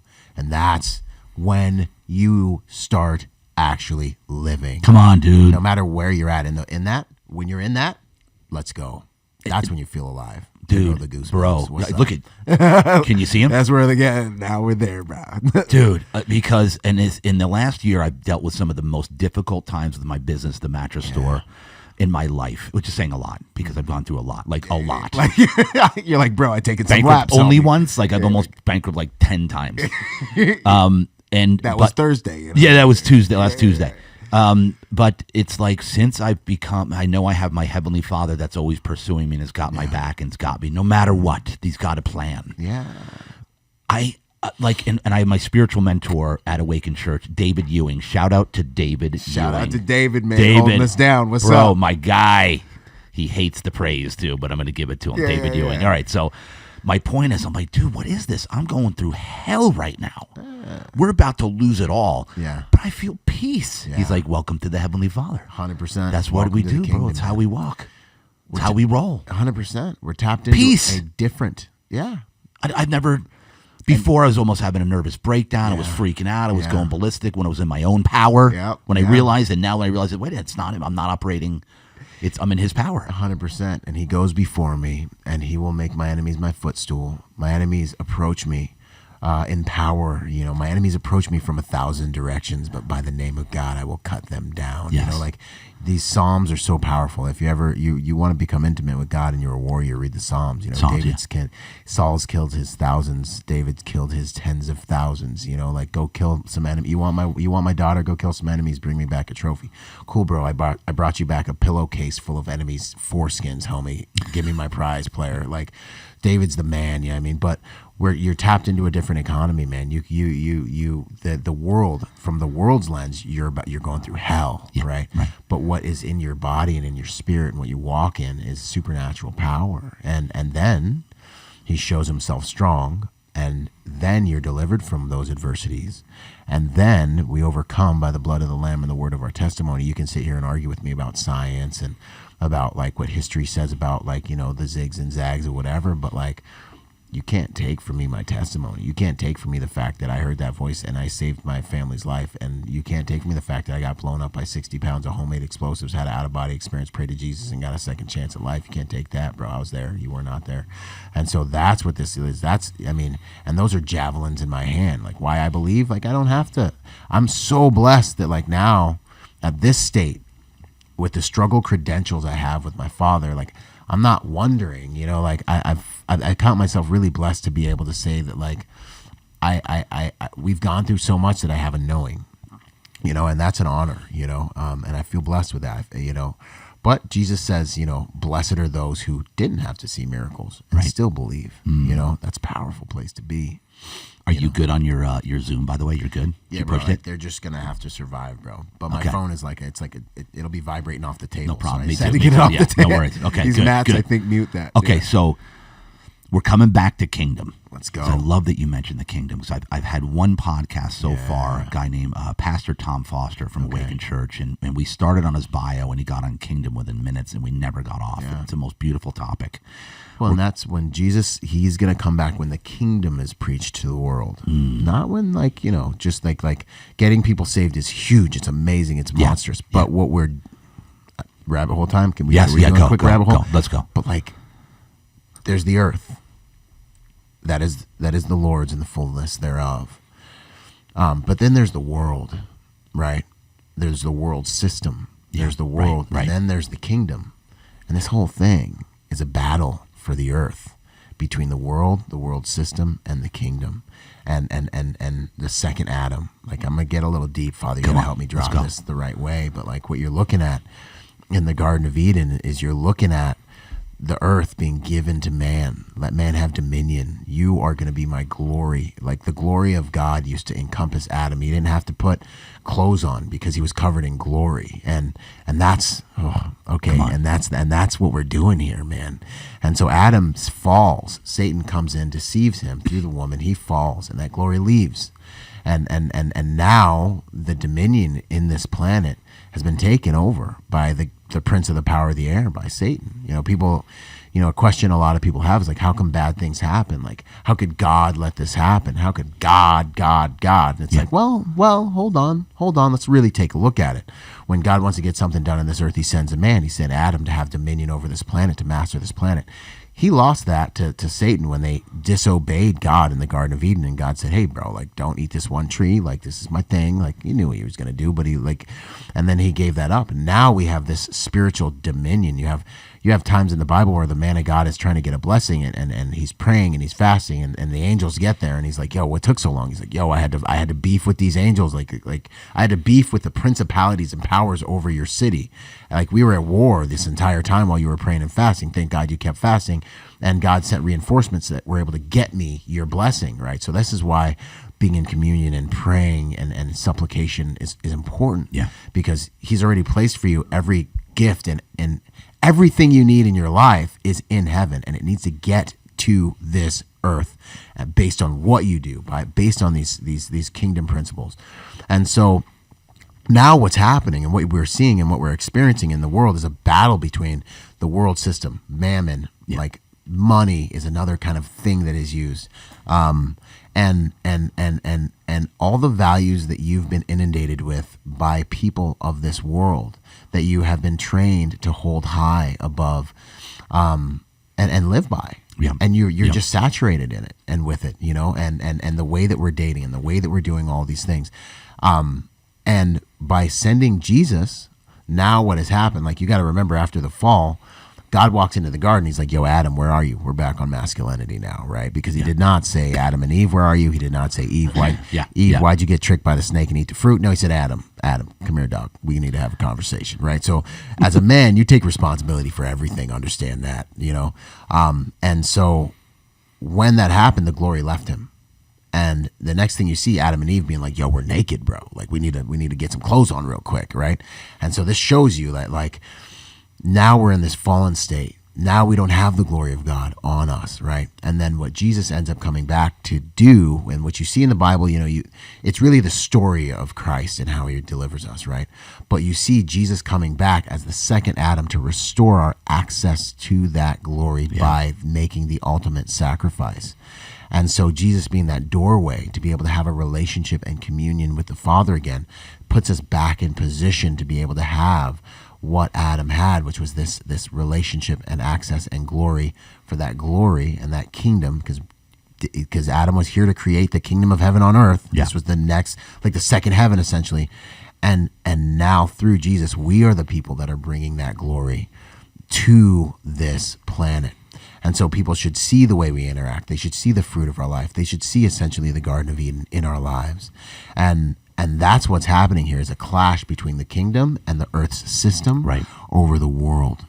And we're victorious in the end. And tell me more. Keep going on kingdom now. Let's just, like, what are kingdom principles? You said it a little bit. Keep defining kingdom principles so people understand. Mm-hmm. And, I think I know this interview is going to bring some people home. I can feel it. Yeah, absolutely. I mean, the more they understand it. Yeah. When you look at, when you look at the Beatitudes and you look at, and we might have to pull them up because I can't do all of them from memory, but when you look at when God's talking about, like, blessed are the peacemakers, for they shall be called sons of God, when we talk about tithing, I've been in situations and many times where I was like, I don't have any money. I've got payroll coming up. like I need I need supernatural help to come into my natural life to make this work. Father, you gave this to me. You have to protect it. You need to make it thrive. Otherwise, it is dead by Thursday at whatever o'clock. You know what I'm talking about? So I'm sitting here, and I'm just sitting here, and I will go and I'll give a tithe above my offering. I give, the way it works. You give your 10%, and a tithe is a special above and beyond offering, just a thanks, a praise. But the principle is, if you give, it shall be given, good measure, pressed down, shaken together, and running over, that you will receive back 100-fold of what you give. And so I'm going to invoke this principle in my life because I need a miracle. I need a supernatural result. And the widow's mite, you see the widow giving the best she has, right? You see the Pharisees, the men of the times, being like, now I shall give $1,000 or what, $10,000. And they're up there, they're making it loud. They're walking in, they're doing their thing. The widow gives a fraction of a penny, I believe, is the conversion of a pittance, like at that time or whatever. And Jesus says, she's done more than all these guys. She'll be more blessed than all these guys. That's power, right? And so you give out of your need, and God takes care of that need and gives you 100-fold. And we've done it multiple times, and it works, right? I give 10% of what I make because that is God's. There's a sacred portion of everything that you get. It comes from the Father. And you look at the Garden of Eden. You got this whole garden, bro. But check it out. There's these 2 trees over here. Those are mine, right? Give him what is his. And so as you do that, the Bible talks about how it places protection and provision, and you will be blessed, right? And so there are these things that you can do to make sure that to honor your father and mother, that your days will be long upon this earth. And when you start to understand these different principles and live by them, given it shall be given, it's more blessed to give it than to receive. Let your father avenge you. You start to understand these principles, and you start to actually live by them. You start to see the fruit of this in your life. And what happens? We're higher and at a higher place now than we've ever been in my professional career. I live in a house that I still wake up every morning, and I'm like, is this an Airbnb? Like how did I even get here? You know what I mean? And I've seen that play out. And so I think that one of the main things for Christians and unbelievers to understand is that Christianity is not behavioral modification. It is not a religion. It was never intended to be. Religion is what put Christ on the cross. Weaponized religion is what's killed millions of people. Weaponized religion is what murdered Jesus. Weaponized religion is what will drive a wedge between us. Weaponized religion is what will cause people to look at the Jesus and beers thing I got to talk about and be like, oh, that's Jesus and beers. The Pharisees, and weaponized religion is what's going to cause you not to feel good enough to approach the Father and to pursue that relationship and to be around Christians just because of the demonic voices in your own head, because you're thinking that they're looking at, and they might be, because religion, I believe, is evil. It's a tool that's used to separate you. So now you're trying to be a good guy and you're doing your behavior modification and blah, blah, blah, and like you make a mistake and now you don't feel good enough and you don't feel worthy, and Satan can condemn you and cause you in your mind, because it's with our minds that we serve the Lord.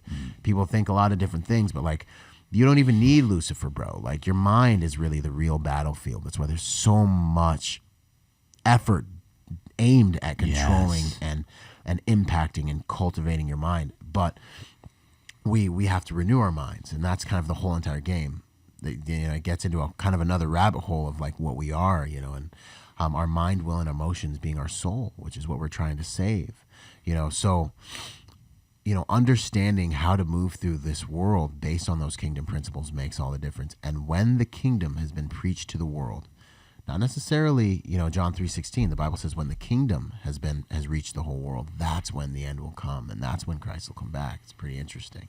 It's incredible. And we're just now, I feel like the world's just now getting into the kingdom. And I would also say, if there's someone you want to listen to, that's an amazing kingdom teacher that's been, that's helped me understand how to really have power in this walk and implement these principles. Ron Carpenter, man. He's the man, bro. Ron Carpenter. He's Masculinity. He brings the heat, man. He talks kingdom. All kingdom. Everything's about the kingdom. He talks like Jesus. Everything's about the kingdom, The kingdom on earth. The kingdom of heaven on earth. And it's hidden in plain sight. That's the thing, like when he talks about the kingdom is like a great treasure hidden in a field, like when he talks about how the kingdom is like a pearl, like it's hidden in plain sight.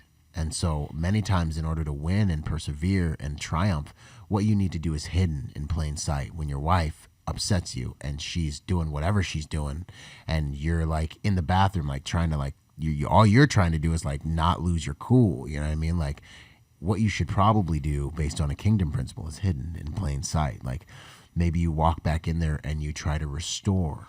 You take the humble path. Instead of taking that, you could wreck the whole universe probably, but like you take that humble path in that moment. A soft answer turns away wrath, right? And you do those things, and then what happens? You see peace all of a sudden. As you say, you know what? My intention wasn't to hurt you, and I apologize if I did. That is not what I want to do. But what I want is I want peace, and I'm sorry that I did that and I upset you. But I want peace. I want to be a good leader, and I want to serve you. Like, what can I do to help you right now, or right what I've done to you, And now you're invoking this spiritual principle that is going to bring harmony into that moment of your life. And all you had to do is, speak the language of the kingdom, which is sacrifice. You had to sacrifice your ego. But that currency you then take, you want to get God's attention, and can I run a little more? All right, I don't go, bro. Much, but like, if you want to get God's attention, man, the currency very often is sacrifice. And Satan does his version of everything that God does. One of the symbols of the Luciferian church is an upside down cross. Like you see an inverse, as above, so below. You see an inverse for everything. And so you see a lot of demonic activity and cults sacrificing humans and doing all these weird things since the beginning of pimping's been pimping since Babel and all this stuff, right? But when you look at the kingdom and kingdom principles, what I have found is that sacrifice is the language that gets God's attention. You see King Solomon make a massive sacrifice when he's made king at a young age, and he's like, I don't know what to do. He was like, I'm going to make this big sacrifice to God, and I'm going to ask him, and then God shows up and he's like, yo, bro, seems like you're dead serious. Like, what do you want, man? And King Solomon says, I need wisdom to lead these people in understanding. And God's like, yo, that was such a good request. That was such a good answer. I'm going to give you way more than that, make you the richest man that ever lived, and he does. But, so like in that scenario I just gave you, your wife's upsetting you, and being whatever, maybe it's that time of the month, maybe it's whatever the thing is. And you're in the bathroom being like I've actually really killed people for less disrespect than this, like actually, like you're trying to like you're trying to, and you feel this happening, and you're able to be like, you know what? I'm going to go for unity. I'm going to go for peace. I'm going to sacrifice my ego in this moment, and I'm going to go back out there and make that sacrifice. And you do apologize, and you do put yourself in a position of service, and restoration is the word I'm looking for. Come on. Because we serve a God of a restoration. Yeah. And you take that route, and then you do access peace in your home. Like, that sacrifice is the gateway. And so what you find in Christianity very often is the personal sacrifices you're willing to make are the very things that are the gateway to get you to the next level or to unlock that fruit. You know, one of the very powerful principles that I do very frequently, and especially at the beginning of the year, is I fast. And I set aside, like, I will not eat food. How long do you fast for? It depends. One year I go 7 days. Another year I've gone 40 days. Wow. I go 40 days and 40 nights. I was getting mad Jesus-y that year. Yes, though. the Jesus fast. Dude, and I went on the Master Cleanse, which is water, apple cider water, maple syrup, cayenne pepper, maybe some lemon lime or whatever. And I did that for 40 days, right? And that sacrifice and that time, what I'm trying to do is I'm trying to crush my physical. I'm trying to stop. I'm trying to get out of being a man of the flesh and become a man of the spirit. I'm trying to quiet the voices inside of my mind. I need direction. I need guidance. I need God's attention. And when you make those sacrifices, he meets you. And I'm telling you, bro, like after about day 7, 10, maybe 15, like you're like, I'm like here with him, bro. Like I'm reading people's minds. I'm like glowing in the dark. I feel like I'm levitating. I'm like, honestly, in the last week, I was like, food's for mortals. I don't ever need to eat again. I went 40 days, bro. My wife, and there's witnesses, Wait, you just did this? No, I did that one a few years ago. Okay, gotcha. But every year I go at least 7 days. At least, and so a lot of times, usually around 14 days, 13 days, but I pray about it. And God's like, this is what you're going to do. And then what ends up happening at that last day or during that time, I'm always trying to make room for him. So I'm trying to press in the morning. I'm praying, I'm reading the Psalms. I'm like, Father, what do you have? Like, what can I do? Because my flesh is silent, bro. Like by day 3, your flesh shuts up and you're doing something that's more supernatural. Like everyone around you all the time, like they're all eating, they're all da. They don't know about it. You don't tell anyone about what you're doing. Yeah. But like there's that when you do tell someone about what you have done, they're like, how did you survive? I worked out every single day. I'm going to I'm working out. How did you survive? Well, this is what I did. I placed a demand on the supernatural things that I believe in to get me through. And when you get a culture like in your life and you get in the habit of doing that, you start to be able to wield thunder. Come on. You start to be able to do things that doing things that are beyond you become your way of living your life. And you want to find God, would do what all the great men did. Go out into the desert, go out into the wilderness, go out into hardship, create a situation where you need God and you set that, you make that supplement, you set that aside for him and he will show up. And that's what that discipline's all about. And that's been amazing. And I remember at the last day of last year when I did that for, last year I went 7 days. And man, I at the last day, I had this big hill in my backyard and I ran to the top of it.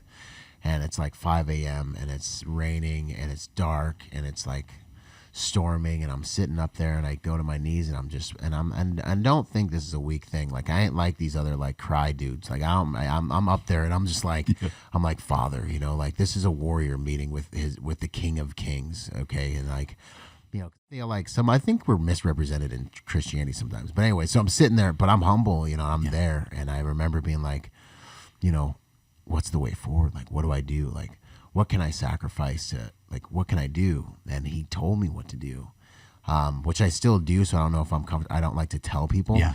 But the point is, he told me what I could do. I was in a place of need. And he told me what to do to crush that. And that if I made this sacrifice, set aside this portion of my business, that I would be blessed. I did that thing. And I mean, I 2.5 times to my business, 2.5 times to my brand, bought the biggest house I ever thought I could ever, I never thought I would be in the position I'm in 1 year later right now. and have been able to maintain a state of being blessed by honoring and making sacrifices. And it's a daily thing. Sometimes you're sacrificing your ego.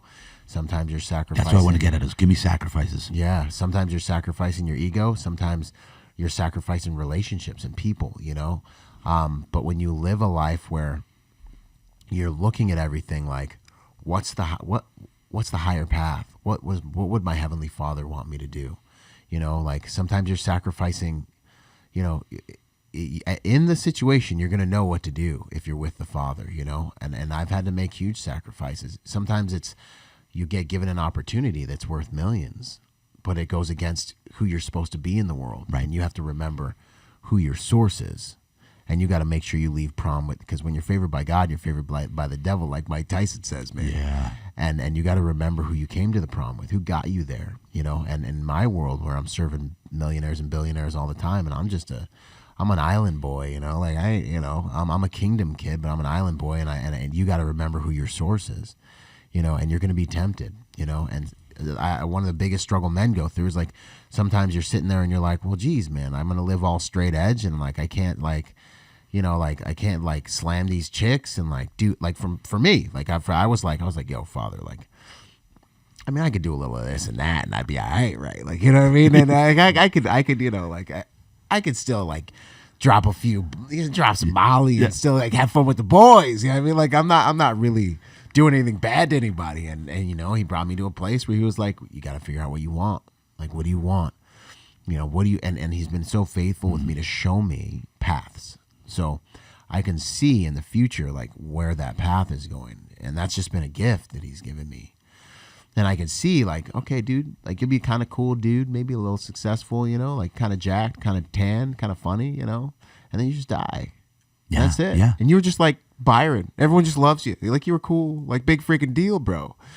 And then, you know, I could see like, but he was like, but if you want what I have for you, you're going to have to sacrifice all of that. And I remember just like throwing things out and being like, yeah, but like, what about this? Like, I could just still do this a little bit. And then he would just kind of deal with me about it. And I'm like, yeah, but like, I could still, no. And it just kept cleaning out my stuff, bro, to the point where I got to the place, and this is the important place to get to, where I was like, yo, how am I even going to be happy? Like, this sucks. Like, this is going to suck. Like, doing what you want me to do is going to be boring. Listen, bro, like I was in Iraq. Like, I'm a dopamine addict. Do you understand? Like I fought men.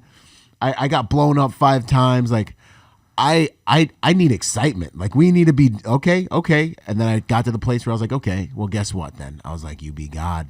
You better be God, and you better make this the exciting, most amazing thing I've ever experienced. Because, and what I realized was I was trying to be God. I was trying to chase my happiness. I was trying to like, you know, get validation from these females and like doing all the drugs. Like I was playing God. I was meeting my own needs by my own riches and glory, which were kind of just garbage. And then I could see the carnage, because I was like, yo, bro, you keep going down this path, eventually you're going to get caught. Something bad's going to happen. You're going to wreck somebody and end up in jail, and you should be just another brother with like, you know what I mean? Like, and I just remember being kind of like, I see my path, and thank God he allowed me to see my path. And then thank God he gave me the strength to be able to say, you know what? All right, fine. I'll do it your way, and we'll see what kind of God you are. And when I did that, and I made those sacrifices, and I was like, I'm going to be good to my wife, and I'm going to stop doing drugs. I went grudgingly, right? And I've been blessed. And this is what happens. You get blessed to a place where you're like, that was cheap, bro. Like that was so cheap, man. Like, you know, like dudes, like, you know, like I'm going all over the place with my clients, and you know, like it's like I'm not gonna mess this up. Like I'm not gonna, you know, I'm a human. I mess myself up by lunchtime if I let my flesh loose. But but you get to a place where you're like, what I can do for myself is cheap compared to what this adventure me and my Heavenly Father are on. Me waking up the next morning next to this chick, and like this chick in my DMs right now, like it's just like, it's cheap, bro. I want what he has for me. And the sacrifices you have to make when you realize how good he is, they start to become like easy. It's like working out, you know, like at first you're like, wow, this is hard. Then after a while you're like, yo, but like this is kind of tight what I'm getting out of this. You find the purpose in the pain, and you unlock the potential in that process. And so you eventually will get to a place when you live this way to where you realize the potential that you're unlocking in this process of sacrifice and giving and living his way, to where you look at what the world system has to offer you. Yeah. And it's so cheap and fleeting and shallow compared to what the kingdom has for you. And so the kingdom here, so what you're saying here, is this only for people that actually know deep in their heart that they want to find their purpose? That they know they were put here for a reason? Because you got a lot of people that have just mailed it in, bro. Yeah, phoning it in. They mailed it in, and they actually don't care. Yeah. Slob, soft, fat. Yeah. They mailed it in. They're not even leading their homes anymore. Yeah. The women are running the homes. Yeah. God bless them. Hey, God bless them. You gotta do what you gotta do. You got to do what you got to do. Be you. Someone's got to lead, but But what I'm saying is, Yeah. so what you're saying is, and because people that are on the kingdom mindset are people that know they've been put here for a purpose, people that want to make a difference in the world, want to make an impact. They're 100%. feeling this. They're gonna be freaking going when they listen to this freaking interview, bro. They're gonna be coming out of there. I'm coming out. Let's of my, go, man. I already wanted, like, as soon as this is over, when you leave, I'm gonna open my Bible over there. I'm gonna say, God, Show it to me. show me, bro. Yeah. Show me. It kills me that it's still so hidden, man. Like, this is the point of church. It's not behavior modification, bro. It's like Say it was that all again. about It's it's not not behavior- behavior modification, man. It's about becoming kingdom people and invading this world. Like, people should look at us and be like, golly, like, they're blessed. Like, what do they have? Like, you should walk up and let your light shine with somebody, you know, and say, God bless you. And they should be like, yo, I want what you got. Like, get back here. Like, you know what I mean? This should have been what should have been talking about the entire time. Yeah. You know, sorry. And kingdom is basically serving the kingdom, serving others, serving his children. Yeah. Am I right to sum it up? Sum it up. Give me a sum up. Like, of, if I was gonna sum up kingdom. the Kingdom mindset, of kingdom heaven. principles. Yeah, it is God's culture. It is the culture of heaven here on earth, which encompasses the way to be with each other, the way to be with your finances, the way to do business, the way to be in the world, so that the world reflects heaven the way it was always supposed to. And right now, the world system is reflecting hell. Yeah. And it will continue to reflect hell more and more and more until we are able to start winning, and until the kingdom continues to invade it person by person. And, you know, the book of Revelation still has to come true. So there's a lot that's going to happen, you know, but ultimately God will win, and this planet will belong to the kingdom again. And the world is feeding the ego. Yeah, the world is self. The world is self, and it is I'm God. That's the world. That's Satan literally said, like, I'm God. Like, I'm going to do this. Like, he started stealing the praise that was going from this planet. He started stealing that for himself and be like, I can do this. I'm God. And so in your life, like, when you're looking in the mirror, the conversation is like, am I being God right now? Like if my world's in shambles, like, who did this? I did this. Yeah. This was all my best ideas. This was me, like, doing the best I can, which is the tragedy of life in a lot of cases. And so the kingdom is saying, like, I want what God has for me. You mentioned a few things that I wanted to touch on. You mentioned principle. You mentioned purpose. Yeah. And you also mentioned the word impact when I walked in here, which is what I believe God told me this whole entire year is about to be about. So, like, Right. This year I'm going after it, man. And we're speaking, we're creating structures for men and for people. There's a lot, man.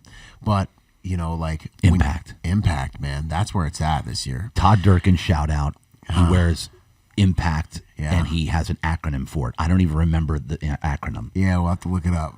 Dude, it's freaking dope. It's He was the power. one prior to you. He was Yeah. my interview. Was it last week? 2 weeks. There's a Fire, and it was all about impact, Yeah. impact, and he's got Yeah. a freaking acronym which is crazy nasty. good. I'm gonna have to check it out. But yeah, Dude, so it's like so good. purpose, man. You mentioned purpose, and I gotta touch Hit me. on that's one of my jams, man. It's Come on. just, the reality is that, like, your purpose, and this is why so many people search their whole lives for purpose. Yeah. You know, from what I've experienced and from what I've seen, is that your purpose is wrapped up in the person that sent you here. You know, your purpose you take a look at an apple seed, and you don't see a dang apple tree, and you don't see a vineyard. You see an apple seed. But the creator of that apple seed put a purpose and a destiny in that apple seed. And that apple seed's going to have to go through a number of different things and situations and environments that are designed to help it germinate, push that purpose up out of that apple. That apple seed's going to have to go through the ground pressure, that it's going to have to be by himself. He's going to have to go through the elements of water and all these different things before he is able to actually mature into the levels of purpose, into his destiny, right? So I believe like purpose is like you have your present purpose. Like right now, they're like little skirmishes, little fights on the way to win this whole battle of destiny and arriving at this destination. And so your purpose, and this is why so many people struggle with it. You can find a cool job. You can start a cool business, bro. Yeah. But like I've watched millionaires and billionaires struggle from inside their private jets, bro. Like I've had them sit down next to me and be like, look at me, and I'm like sitting there on my little computer, like trying not to draw attention to myself, you know. And they're just like sitting there, like looking at me, and they're like, "You're happy, aren't you? Like you're like okay, like you're good." And I'm just sitting there like, "Yeah, I'm all right." Yeah. I'm like, "Don't get me started." Yeah, I'm like, "Yes, sir. I'm doing it. You know, I'm." You blessed, really want to open up this? Yeah, I'm like, you know, I'm doing, and they're looking at me like, "You're on my plane." You know, like in my life, like I'm the billionaire, I'm the celebrity, and you're just good. Like you're like I'm in hell, and you're happy. Yes. You know what I mean? And I'm just sitting there, you know, let my little light shine, man. Like thank God for His grace. I'm just happy to be here. I should have been dead a lot of times, you know. So, and so what I'm saying that to say is the thing that people don't realize is your purpose is wrapped up in the mission and in what God created you to do. Yeah.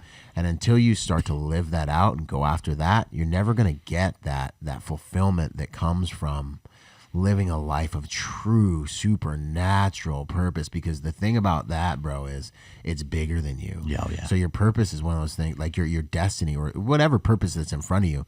It's got to be the size of you and God, really. It's designed to give you a greater measure of faith. When David saw the dang lion, he wasn't like, "Yo, I'm finna punk this lion out real quick." Like he was like, "Okay, well, God taught me, like I can use it. Maybe I can use a spear. Like maybe I can use, like it should be something to where you're like, well, I need God to do this. Like I need Him to do this." And then what happens is you accomplish that first thing. You get to that first mountaintop, and you're like, "Yo, we did this. Like I just had the willingness to go with you, Father, on this journey." And when you achieve that, it's so amazing, words can't describe, and so validating. On your way up the mountain, it's also so validating and amazing watching him like untwist everything and all the different things. Oh, and you just happen to meet a guy that knows how to do everything that you needed, and you just happen to, and the man has fallen from heaven, and there's a pillar of fire by night, and there's a cloud leading you through the desert by day, and like things are just coming together, and you're working on yourself, and you're getting better, and the opportunities are unfolding, and then you get there, and you're like, wow, this is awesome. But He's so faithful, and He's so good that what happens is you get to the top of that mountain, and you look off in the distance, there's another mountain. Yeah. And it's bigger. It's bigger. It's badder. And it's super doper. And the reality is, dude, now you're like, I can get up like maybe 70% of that. But the way I know it's the next mountain is I'm gonna need God. I'm gonna need Him again. Yeah. And that's when I'm like, oh wow, well let's do this again. And so it's the most amazing way to live. Your purpose is wrapped up in the Spirit of truth and the Holy Spirit and in your relationship. And I cringe every time I hear someone try to talk about people really truly finding, because I searched for my purpose for years. Yeah. And all it was my best ideas. And all it was my best efforts. Yeah. And then like I didn't really lean into my purpose that set everything off until I humbled myself and leaned into something I didn't want to lean into, which was actually the thing that took everything to the next level. Yeah. And it was what God had for me. And I wouldn't have found it unless I passed through the gateway of humility and really submitting to what He was like in the back of my head, like, this is the thing. And I'm like, nah. I'm gonna do this. This would be cool. That would be cool. And He's like, this is the thing. And then finally I was like, okay, fine. Like, you know what? Let's do it. And then boom, like the biggest opportunity ever, bro. Like it just, and then it was like, now, like, oh, you're a legend. It's like, bro, I just listened and like I listened, bro. Like, you know, like, And it's so organic that it's easy. You that's the other thing about working with them. And I preach this a lot about we all have the same purpose. And the title of my podcast is We Were All Born to Win. Heck yeah. That's the title. We were all born to win. The problem is we're all programmed to lose our whole lives. Yep. By the world, society, the program, man. Establishment, the matrix. And I say we all have the same purpose. It's very, very simple. Yeah. We are all given a gift. God gave us a gift. Each one of us has a gift. Our job is to figure out what that gift is, and then our purpose is just to give it away to make an impact and make a difference for the rest of our lives. Yep. I mean, you can sum it up like that and get all tricky with it, but at the end of the day, be your potential, maximize your potential in every area, and physical's one of them. Physical's a big 100%. One. That's a foundational. It's a foundational. The vessel. Yeah. Because we can only do so much if this vessel breaks down early. Or is not optimized. Or if not optimized. Yeah, man. Doesn't have the proper fuel, doesn't have the proper tools. Yeah. Right? That's a whole nother rabbit hole. That's a whole nother. Okay, so what was? Oh man, I had a topic I wanted to flow on, but keep going with the. Okay, so let's talk about this. Yeah. Let's talk about becoming. Let's keep going with purpose here. Yeah. We were all designed. Talk about that. How do you know your tools or what lane you're supposed to be in? Yeah. How do you know what your gift is? So it's interesting. I started and tried a lot of businesses, and a lot of them came just out of my ego, and they went just as quick as they came. Yeah, me too. Same thing. I serve a God of restoration, so the cool thing is every single thing that didn't work out made me way more dangerous for when I finally got around to just doing what my purpose really was, that jumped everything off, that present purpose. In terms of searching for purpose, I believe it's like courting. It's like, I think this might be it. I think that might be it. I highly suggest you go on the journey of searching and trying. It's like dating, bro. You gotta hit on. Back in the day, before we had these apps, they would do all the heavy lifting. I was a numbers guy. Yeah, I was a high volume guy, numbers guy too, bro. You already know. High volume. Yeah, bro. I was like, so you gotta take 20 shots. You end up with 10 numbers. And then out of the 10 numbers, you go 7. You take 7 on a date. Maybe you take down 1 or 2 of them. Come on. But you're courting and you're dating and you're hunting. A cheetah, what is it? They kill 1 every 16 chases, right? So you're going on this journey searching, and you're listening to God's voice. And you're like, all right, what do you think I should do? And you get a little itch here, and you get a little guidance there. And He ain't gonna give you the whole thing. He never gives you the whole thing. It's hilarious, right? Because it's a co-authorship, it's a co-creatorship, partnership. We're doing this together, right? He wants to get something into the earth. He needs to cultivate you to be the strongest, most competent savage of a human being, to be able to execute on it and represent His glory. You know what I mean? So you have some development to do, and so you're going on this journey, and you're wrong and you're right, and the beautiful thing about it is you're never really wrong, because he's a God of restoration. So out of everything that you're gonna go through, you're going to see that it was all for a reason at a certain point, and you're going to see it all fold back into the value you're able to bring to the game. So it's impossible to please the Father. Without faith, it is impossible to please God, but faith without works is dead. I listen to a lot of church people talk about a lot of things. The only thing that matters is what you do with those things. Yeah. One of my favorite stories in the Bible is a story of the talents, and where God gives, 3, the master God in the story has 3 servants, and he's like, yo, I'm finna give you it's something like 1 talent. I'm gonna give you 5. I'm gonna give you 10 or whatever, right? And so the moral of the story is that basically he comes back and he's like, yo, what'd you do with the stuff I gave you? And the one, the guy who got the most is like, yo, I made half as many. So you got time, and you got got 15, and the dude in the middle is like, yo, I took the 5 you gave me and I doubled it. I got 10. Then the last guy, and he says to these guys, well done, thy good and faithful servant. Well done, thy good and faithful servant. And Christians really want to hear this. And they're always like, I just want to hear, well done, the good and faithful servant. I'm like, yo, well, what about that podcast you said you were going to start? Well, I don't know, but I was thinking I don't know. I'm like, bro, homie, you know what I'm saying? Go go. Just do it. Get after it. Go Yeah. learn. Go get punched in the face. Go die 1,000 deaths. Go give your best, most imperfect attempts. Like, get your best. Get your troops together, and then go die, and then come back and go do this again. You know what I mean? You got work to do. You got to get to a certain level of competence, homie. Like, you're dying every single day, bro. You're dying to do what you're doing. You're dying to listen to us on this podcast. We're dying together right now, and we're also living together right now because we're on task and we're on purpose. Correct. And then he gets to the last one, right? And he gets to the last servant. He's like, "Yo, bro, I gave you one talent." And that dude's like, "Well, check it out, man. Like, I was really, I know you're like hard, like you're a serious dude, and I didn't want to mess around and lose the one talent. I was a little afraid, so I buried it. You know what I'm saying? And like, I got your one talent right here, you know, so I can make sure that I didn't lose anything." And the master is like, "You wicked servant." He's like, "You should have at least put it in the bank. You would have got some interest." You know, he's like, you the mission was to multiply it. And because of fear, you did nothing. Because of fear, you did nothing. The Bible commands us over 360 sometimes to fear not. The number one command in the Bible is not anything in the 10 Commandments. It's fear not. When God in Revelation starts talking about those who will not see the kingdom of heaven, the kingdom that we're talking about here right now, he says the first thing in the list, like I'm thinking he's going to say the things I struggled with, like, like fornicators or like womanizers, or like I thought he was going to say some like human-y things. The first thing on the list is cowards. And then he goes into liars and cheaters and all the stuff that everyone's got to try not to do. The first thing he says is cowards. Cowards. And that wicked servant, by definition, based on the story, who was a coward and just hid his talent and played it safe his whole life.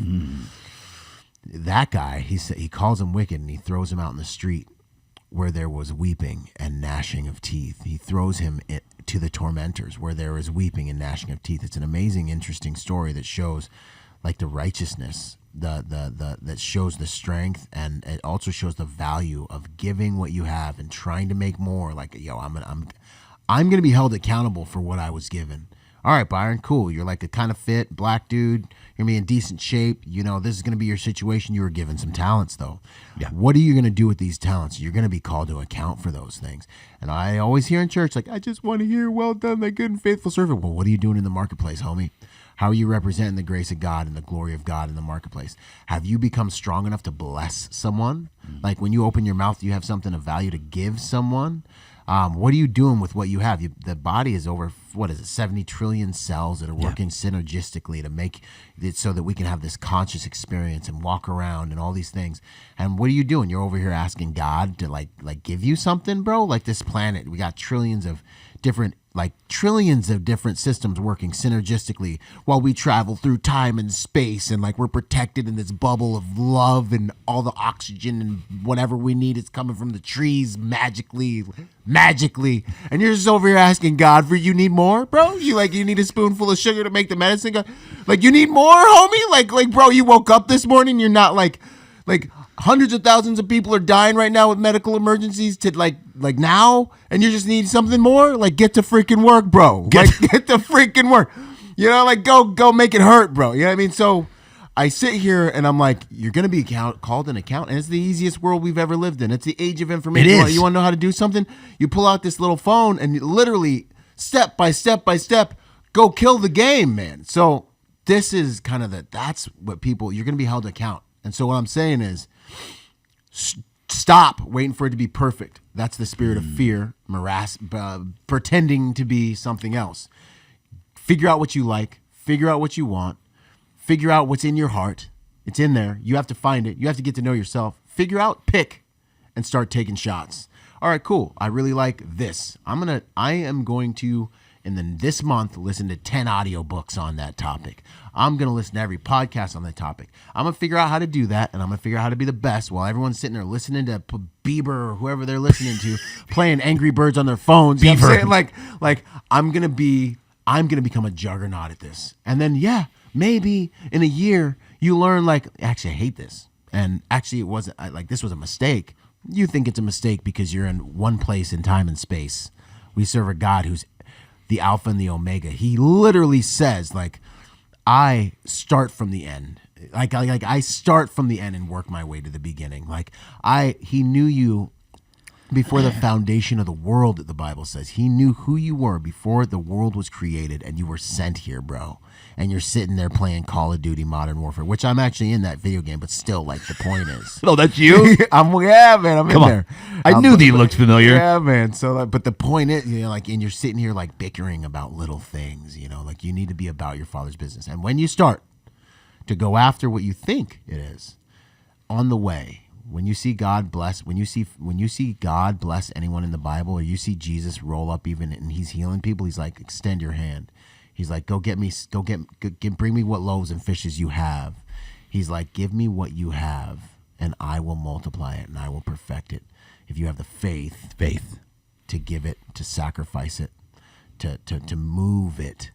But if you don't, if you're operating by fear, right, the other frequency, then you will have nothing. And even that, and the last thing he says, and even that which you have will be taken from you and given to those who have. And given to those who did something with it. And that's how the parable ends. So to sum that up right there, man, come on. The Bishop Dale Bronner, you ever watch him? Man, not at the top of Come my on. Maybe. I'm going to share his Instagram. You're going to freaking love this guy, dude. He brings the heat. Yeah. His main thing is God wants you, gets to stepping. Gets to stepping, baby. He gets to stepping. Because God is a partnership God. That's all he talks about. God is a partnership God. Yeah, man. You got to do something.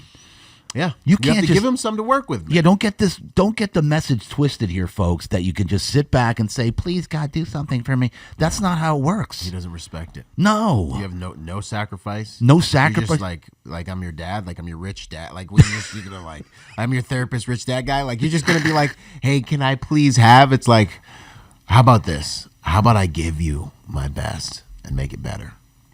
And you'll get to a place where you just all you can do is praise him, man.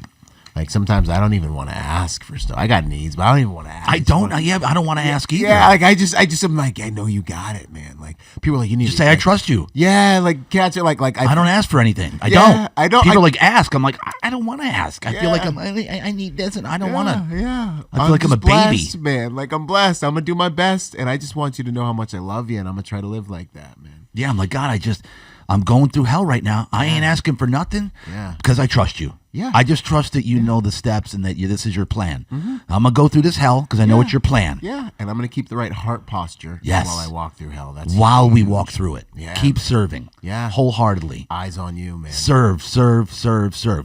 Keep hitting on the point where try stuff. Like the amount of freaking stuff, dude. In 52, I've tried 25 businesses. Yeah. Failed at miserably.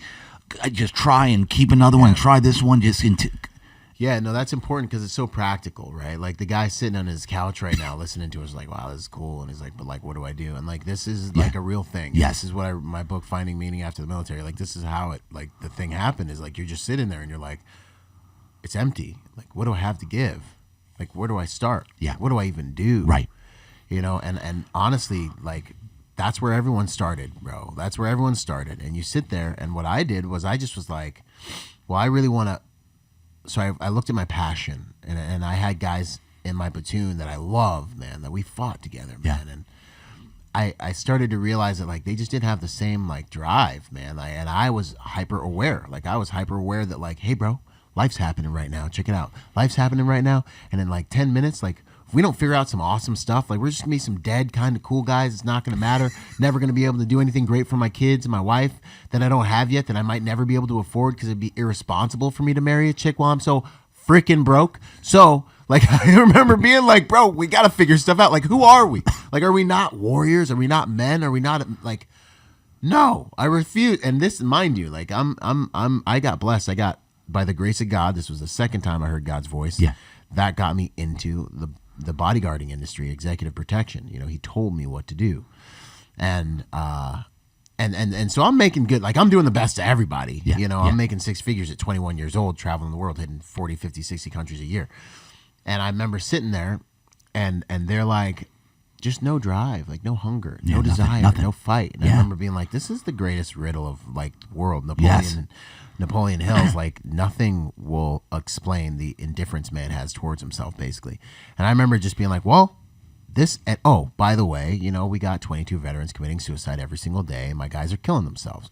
So I started to sit there and be like, well, where's my passion? My passion would really be to help them. That'd be a really good thing there's a war going on. My guys are dying right now. It doesn't look like the last war we came from, but my guys are dying right now. Yeah, right. I'm a squad leader. I have something to give. Like I fight. Like I go find the fight. I go to it and I make a difference. I might die, but I'm going to make a difference in that battle. So I just was like, that's my passion. Let's help veterans. Let's like help them understand the tools and how to navigate this world, the 1st Civilian Division, in a way that doesn't cause us to kill ourselves. And I got deep into that, man. And that's another rabbit hole. But the point of this is I got to a place where I was like, I'm going to learn everything I can. I'm going to put myself through my master's in psychology. I'm going to go to Tony Robbins Training Institute and learn how to be a strategic interventionist. I'm going to read 300 and some odd self-help books, or listen to, rather. I shut off all pop culture, everything. I was in the four-wheel university. I was learning. And listen, if you want a higher quality life, you got to make higher quality decisions. If you want to make higher quality decisions, you need to access higher quality information. What's coming to you through your Instagram probably, and all your social media and all your friends, the rule of 5, you only rise as high as your 5 closest friends. All that stuff has to do with the level of life you're at right now. Yep. I want to look at problems the way a man who's solved greater problems than me looks at those problems. So I seek those men out that have solved greater problems than me, and then I spend time with them. How do you spend time with them? You get their books, you devour their content, you listen to their podcasts. Their ideas start to saturate your mind, and all of a sudden the equation you're looking at, that like billions of people have solved, more sophisticated equations that have written books, that problem that was like the end of the world to you is like a slow Tuesday compared to the things that they've solved. Right. And their mindset becomes your reality, and you lift yourself through your life based on the quality of these conversations you're having in your mind. So you start to become, so what did I do? I started to learn everything I could about it. I made deposits on the inside of myself constantly through learning and reading and listening and spending time with these great men and that are in the direction of what I believed my purpose was. And then before I was good and ready, and before I was perfect, I started creating content and started going after trying to be the guy that would help these guys. And it was great, and it was amazing, and it still gives me victories. But along the way, I started, I tried Amway. I tried all these different things, dude. Like, I was hungry. You want to know why? Because I was like, I have Vincere Mori is tattooed across my chest, which is Latin for either conquer or die. And that's Julius. Is that the Mori tribe? That was Julius Caesar, and a quote from Julius Caesar. Wow. And and that's just been my ethos. Like, when you get out of the Marine Corps and you've been fighting, and I already always have that drive. My dad has that drive. But there's also a thing that when you're addicted to dopamine because you've been like ready to fight for your life every second of a deployment, an 8-month deployment. Reality, it's like you're like a freaking Lamborghini that's forced to drive in a school zone the rest of your life. You get back here and it's nerf everything, and it's like you can't even tell anybody what you think. And it's like it's literally like you feel like you're like a carnivore that's forced to be a vegetarian for the rest of your life. Your soul dies on the inside of you, and the atrophy of identity begins, and that's what I think causes guys to kill themselves.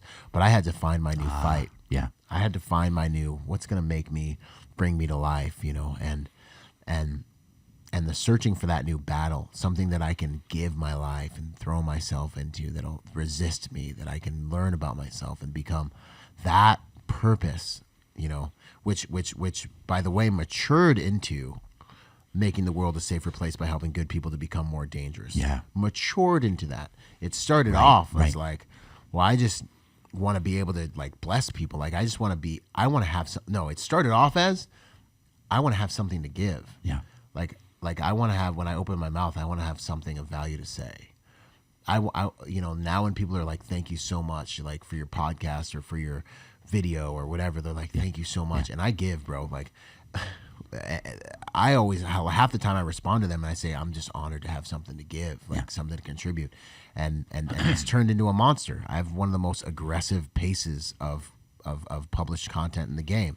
I drop 1 to 2 published videos every single day on my social media on 10 different platforms. Like for organic content, that's blinding for a lot of people to execute on. And it's what I was created for, But I had to find it. I had to court it. I had to work towards it. I had to give my imperfection, my imperfect ideas. I had to start before I was ready.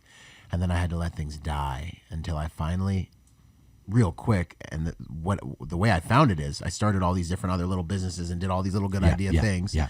And God was like, yo, bro, just lean into who you are. Like, lean into executive protection. Like, do something around that. And I was like, no, I'm not just going to be somebody's guard dog, the help for my whole life. I'm better than that. Right. Yes. And I remember being like, no, like, I don't want that to be me. Like, I want to be a successful businessman. Like, I don't want to be just the help, like the guy's freaking, oh, look, I got a big black guy when I came in the room with that's going to protect me. Like, I don't want to just be that. Like, I remember being like, I'm better than my dad's a successful businessman. I can be a businessman. I'm going to do business. So then, thank God he can put up with me for a long time. Yes. Right? And then eventually, he's just like, dude, just start.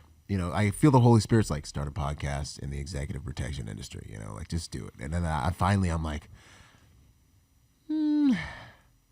nothing else has worked. And I'm like, okay, I think might as well. Yeah, might as well. And then all of a sudden, I'm the first dude. guy in the space. I'm the only guy in the space. I learned a lot about digital marketing and online stuff from the other businesses I failed at. Exactly. They were teaching me. Now I'm in a place where I'm extremely dynamic. I'm the only one there. And there's no one that can keep up with what I can do digitally. There's no way. And so, of course, I boom, it was like given to me. Like, oh, Byron's now the icon of the executive protection industry. There's no one else. You know what I mean? God literally was like, this is waiting for you. Listen to me. And then from that, as everything's evolved into where we are now. And hit on how important it is to, we just said failure with air quotes. Yeah. To look at when you're on your journey and you're courting, to not like operate out of fear, but operate out of faith with every failure, knowing it's happening for a reason. Yeah. Right. And that it's going to work out for the better and for what when God's timing. Yeah. Like how important it is to keep that faith. Yeah. Because I have friends that I constantly and say, bro, you got to ask every decision that you're making in your life. I need you to ask yourself before you make that decision. Yep. Am I making this decision from fear, or am I making it from faith? Yeah. And then how important is it to operate like that? And how do you exercise? Because faith is like a muscle. Yeah. What? Yeah. 100%. Right. You have a portion of faith, and you can add to that portion of faith, and it is a muscle. And you earn it through demonstration. Like I mentioned, struggle credentials, right? So like God's getting you to a place as you actually take these actions of faith and you believe in him and you go on this journey. Yeah. If David would have just seen Goliath, like I'm not sure I know what he would have done. Right. He says, like, no, I'm good. He says, I killed the lion, I killed the tiger, we killed the bear, and we finna get this Philistine right now.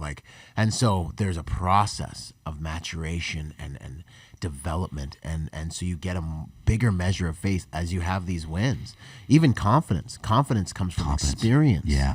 Confidence comes from experience with yourself. I know how strong I am. I was in the gym like just yesterday morning. Like I know how strong I am when I leave there, and I know how strong I'm not. Confidence is also, it's honest, right? And that's why it's calm, right?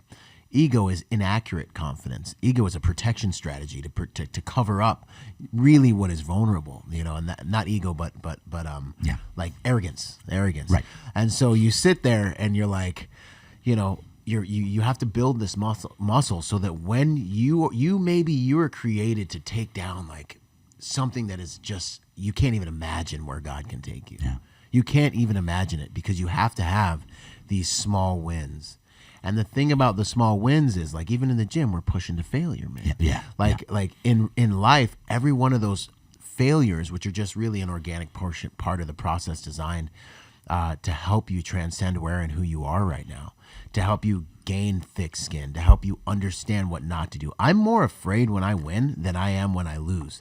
I'm more afraid when I win than I am when I lose. Because you can winning is seductive. Like, you can sit there and be like, yo, We did it. Yeah. And I got the formula for success. Homie, the combinations changed right after they give you the belt, bro. Like you use the same tactic twice in war, you'll get wrecked. Yeah, you're done. Like, and so on the mats, like, listen, bro, like, so I'm more like, kind of like, hey, we need to really pay attention to what we're going to do moving forward after a win, because it can make you start to think you have more of it than you really do, because you're the common denominator in every situation in your life.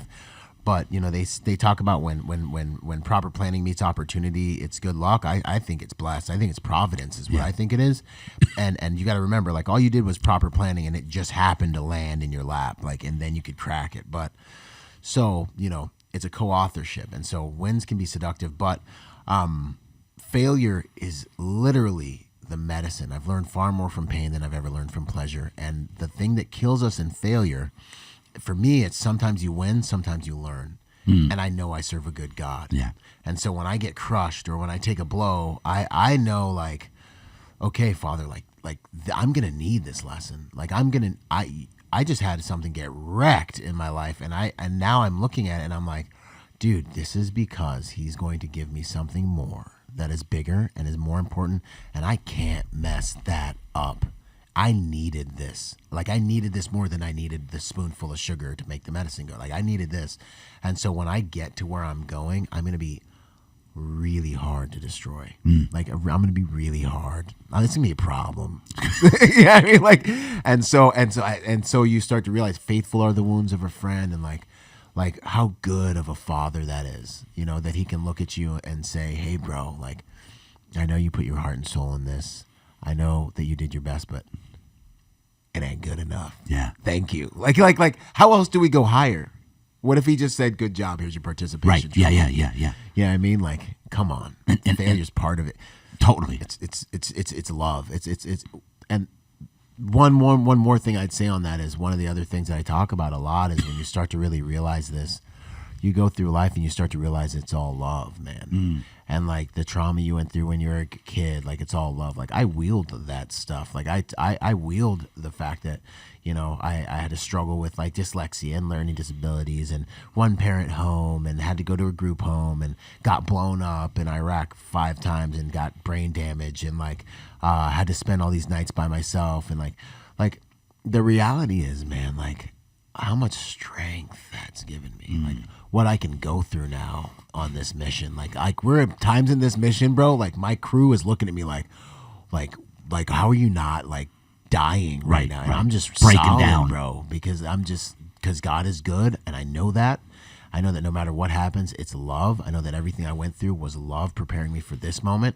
And really, because of where I went through, this moment's actually not that crazy to me. But you guys weren't there, so you're kind of freaked out. Yeah, and the reality is, it's all been love. And when you start to realize, like, yo, I went through this trauma, and now I can minister to people who are going through that trauma, and I can show them how to walk through that. Like, I got like a superpower. Like, the therapist can't do it because they weren't in this trauma, but like, I could sit across the table with that whatever addict or PTSD guy or freaking, you know, whatever it was that God brought me through, and I can speak directly to their soul right now from where it's at in that dark place and reach in there because of what God allowed me to go through. Like, man, you're just playing life differently.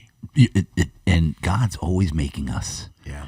And he wants to see what you can handle. Yeah. Because what he's got for you next is way bigger. Yeah. But you got to go through the pain. You got to go through the struggles. Yeah. It's so important. It's part of it. As you're talking, dude, I got there's so many topics that I wanted you to flow on here. Yeah, man. Dude, bro, we barely got through any backstory. That's like, it's only happened like twice in my career. Oh, yeah. And it's always been the two main times are kingdom stuff. Kingdom stuff is the Pastor stuff. Tom Foster. Yeah. And I got to land this plane, dude. I do. Yeah, and you know what? Like, time has stood still. I feel like the world stops spinning. But we're not. We're going to keep going here. But wait, there's more, because I got it. Holy Spirit's been nudging me the whole time that I want you to get on this topic. Okay. And it's actually probably some of the most different stuff that we're going to get on the entire thing here. Yeah. You talked about the relationship with your wife. Yeah. How long have you been married, by the way? 13 years. Okay. Yeah. And the whole time I'm getting the nudge, get him on this, get him on this, get him on this. And I'm gonna get you on it now because you said some things that you need something. Are you good? Oh, I'm okay. good. So Yeah. you're looking around. Yeah. So we're gonna. This will be one of the last topics that we're hitting on this interview. Is talk to me about your views or what's like your theory behind, because you mentioned about how, hey, my wife, I've got my Tupperware here, I've got this. Yeah, man, but you know dude. what? She knows how important it is, because I preach this a lot, like treating my marriage like a business. Yeah. We have our own strengths, and we don't overlap those. Because I always say in a football team, does the left tackle play quarterback? No. Why is that? You know, when Satan approached Adam and Eve, he approached Eve. You know, I mean, we're about to get a little disruptive, but that's fine. Come on. That's what we're here for. But he approached Eve, and everything that God's done, he does the inverse. You know, is the Star of David, or is it a pentagram? You know, as above, so below, they say. And so what we see is the inversion of the real actual unit and the way that God intended things to work organically. When you're in nature and you're operating by like God's principles, it's all organic, it's natural. You don't have to try. Like, you know, like most of the women on the planet that are giving birth, they're just giving birth. Like only here in America, we're like, well, we got to go to the doctor. Like, yo, chicks in Africa right now are like just kind of kicking it with each other, like holding each other's hands, doing the thing. Like it's just all over the world, you know? So such an amazing plan that has so much love and so much ease to it when it's worked out correctly. And we walk through life in that ease and grace as well. And so what you see there is an inversion when Satan comes to Eve and is like, yo, what up, girl? And he's like, you know, if you eat this fruit, you're going to be like God, you know, and he puts her in leadership over Adam, and she takes a bite and she gives it to Adam. And so you see this female-led kind of inversion. Now, just that's one concept that we're seeing so much now in the world, you know, like, you know, women being placed in these roles that are really masculine roles. You know, I believe in equal glory. We are equal in glory. We are different in function. A woman can do any job a man can do. No, they can't. Not as good. A man can do any job a woman can do. No, not as good. You know, I'm a loving, nurturing, very gentle human. And, you know, you hear that quote, like there's no, you know, you couldn't imagine the amount of violence it took to get me to this place, you know, and in many ways. But, you know, my children will not experience the same dopamine release when I give them a hug as they experience when their mother gives them a hug. They are biologically designed to experience a higher amount of dopamine when they hug her and when they play with me. And it's just, it annoys me, man. Like my little kids on the couch, like I'm like, let's do cuddles, let's have cuddle buddles, and they're like, yeah. Yeah. You know, and they're like kicking me in the side of the head. I'm like looking at my wife, you know, I'm like, can I just get I just wanted some cuddles, you know, like, no, we're playing, you know what I'm saying? What's up, Dad? Let's go, you know? So how many kids do you have? I've got two. Yeah, one little boy, my Yehuda. He's one, and he's my javelin. One? Yeah. And then I've got my Dahlia, who is the love of my heart. Oh, you know, man. She's just a sweet, beautiful, feminine, amazing good kid. Good. How old? 4. 4. Wow, bro. Yeah, oh, man. are those ages right there. Yeah, it's the good stuff. I miss it. Before the hard work, probably, but you know, it's the good stuff. You know? Yeah, I sorry to interrupt, but my daughter's 12. She's 13 this weekend, and okay. Yeah, we've got the boys circling here. Yeah, there you go. You gotta have that. Yeah, gotta have some boys, man. And luckily, a lot of them know her dad. Yeah, and so there's a little respect there and a little bit of fear. Good. And plus, she's jacked herself. She's ripped, dude. She's a competitive dancer. She's a freaking beast, bro. Let's go. A lot of the boys are actually intimidated. I'm hearing. I'm like, oh, they are. She's like, yeah, they're all intimidated. I want to approach. I'm like, good. I'm like, oh, that's too bad. Yeah. Perfect. Anyway, keep going. Like pit stop, man. Like my dad's, I got 5 sisters, and I had to learn to fight alone. Like I was saying at a young age. We didn't even get into like the backstory. 5 sisters. Yeah, bro. So like, you know, one of the most beautiful things I've heard my sisters say is like, I can't bring this guy to I can't date you. Like, you know what my dad would do to you? Like, you can't. Wait, you think I'm walking the house with you? Like cool shoes, bro. But it's like not gonna get you through the door. You know what I mean? Like, like good for you with your Jordans. But like my dad. Do you know what a man my father is? And and so that's like some cheat codes. You know what I'm saying? Because we set the bar. You know what I'm saying? Like, then when they would bring dudes home, dad would be like at the door. Like, I'm telling you, my dad's a juggernaut, and he's just like juggernaut. He's like. I gotta see. He's like looking at these guys, and he's like, "Can you say the Lord's Prayer?" And they're like, "He's like, can you say the Lord's Prayer?" He's like, "You cannot come in my house," and he likes to hit the counter. "You cannot come in my house," because he's at his desk and he's working, and he's like half naked, working, doing business, just walking around, not caring. You know what I mean? "You can't come in my house unless you can say the Lord's Prayer." Now maybe they get the Lord's Prayer, and they literally have to go away, freaking memorize it, come back. "Mr. Rogers, I can say the Lord's Prayer." "Good. 100 push-ups. Let me see you do 100. Hey, right here. Come right here next to my desk. Do 100 push-ups. And I'm gonna count out loud." Then he goes back to work, and these guys got to do 100 push-ups. And if they don't do it valiantly, he's like, "Get out of my house. Come back when you could do 100 valiantly. push-ups." Yeah. Like with some honor, right? So, but what this is it's just showing you that the man sets a standard. We set standards, and the standards we don't maintain are the standards that we see it in society. We will see it in our homes. We will see it in our churches, in our schools, in our world. And so, to your daughter, what I understand, and I'm still a rookie at this, but I saw it play out in my sisters, was just like they're always comparing each dude to their pops. Like they're just like, "Yo, is he like even like worthy of me bringing this guy, like being around this guy?" Or they would be like, "Yo, you too soft." Like they would just be like, and they're little monsters too, bro, because he, and so there's a lot about how your father really influences your identity, especially as a man, but even as a female. The last name is bestowed from the father for a reason. There's a lot to that, but in the home, it's equal in glory, different in function, and God said, let us make man in our image, and male and female, he made them. So like, we're both the image of God, and the synergy of what we can do with the third man of the Holy Spirit is really the design that God created for us. But what people need to understand is, like, I believe in equal in glory, but different in function. So like, no, bro, like I can't do things that my wife does as amazing as she does them. And I should look at her and be like, "Wow, I can't do that." Now, when it comes to masculinity, she should look at me and be like, "I can never be like this dude. Like this dude, like," she should organically want to follow me. She should organically look at me because I'm looking in the mirror and I'm sitting there dealing with myself saying, I need to be respectable.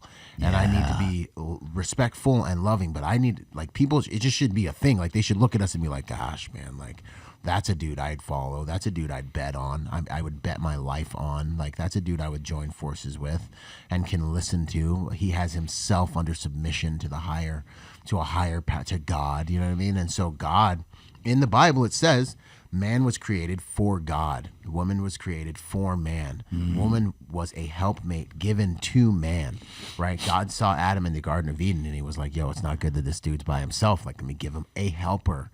And so that wife in that structure and in that heavenly structure is your helper. She's your helpmate, and she's designed to help you on the mission to execute what you're there to do. You are the man who is the leader and is responsible. You are the head. And that's why when God comes back in the garden after they mess up, and he's like, "Yo, bro, Adam, where are you?" Not Adam and Eve, not Eve, "Why'd you eat the fruit first?" "Adam, come here. You were the guy I gave dominion." And men have dominion, women have influence.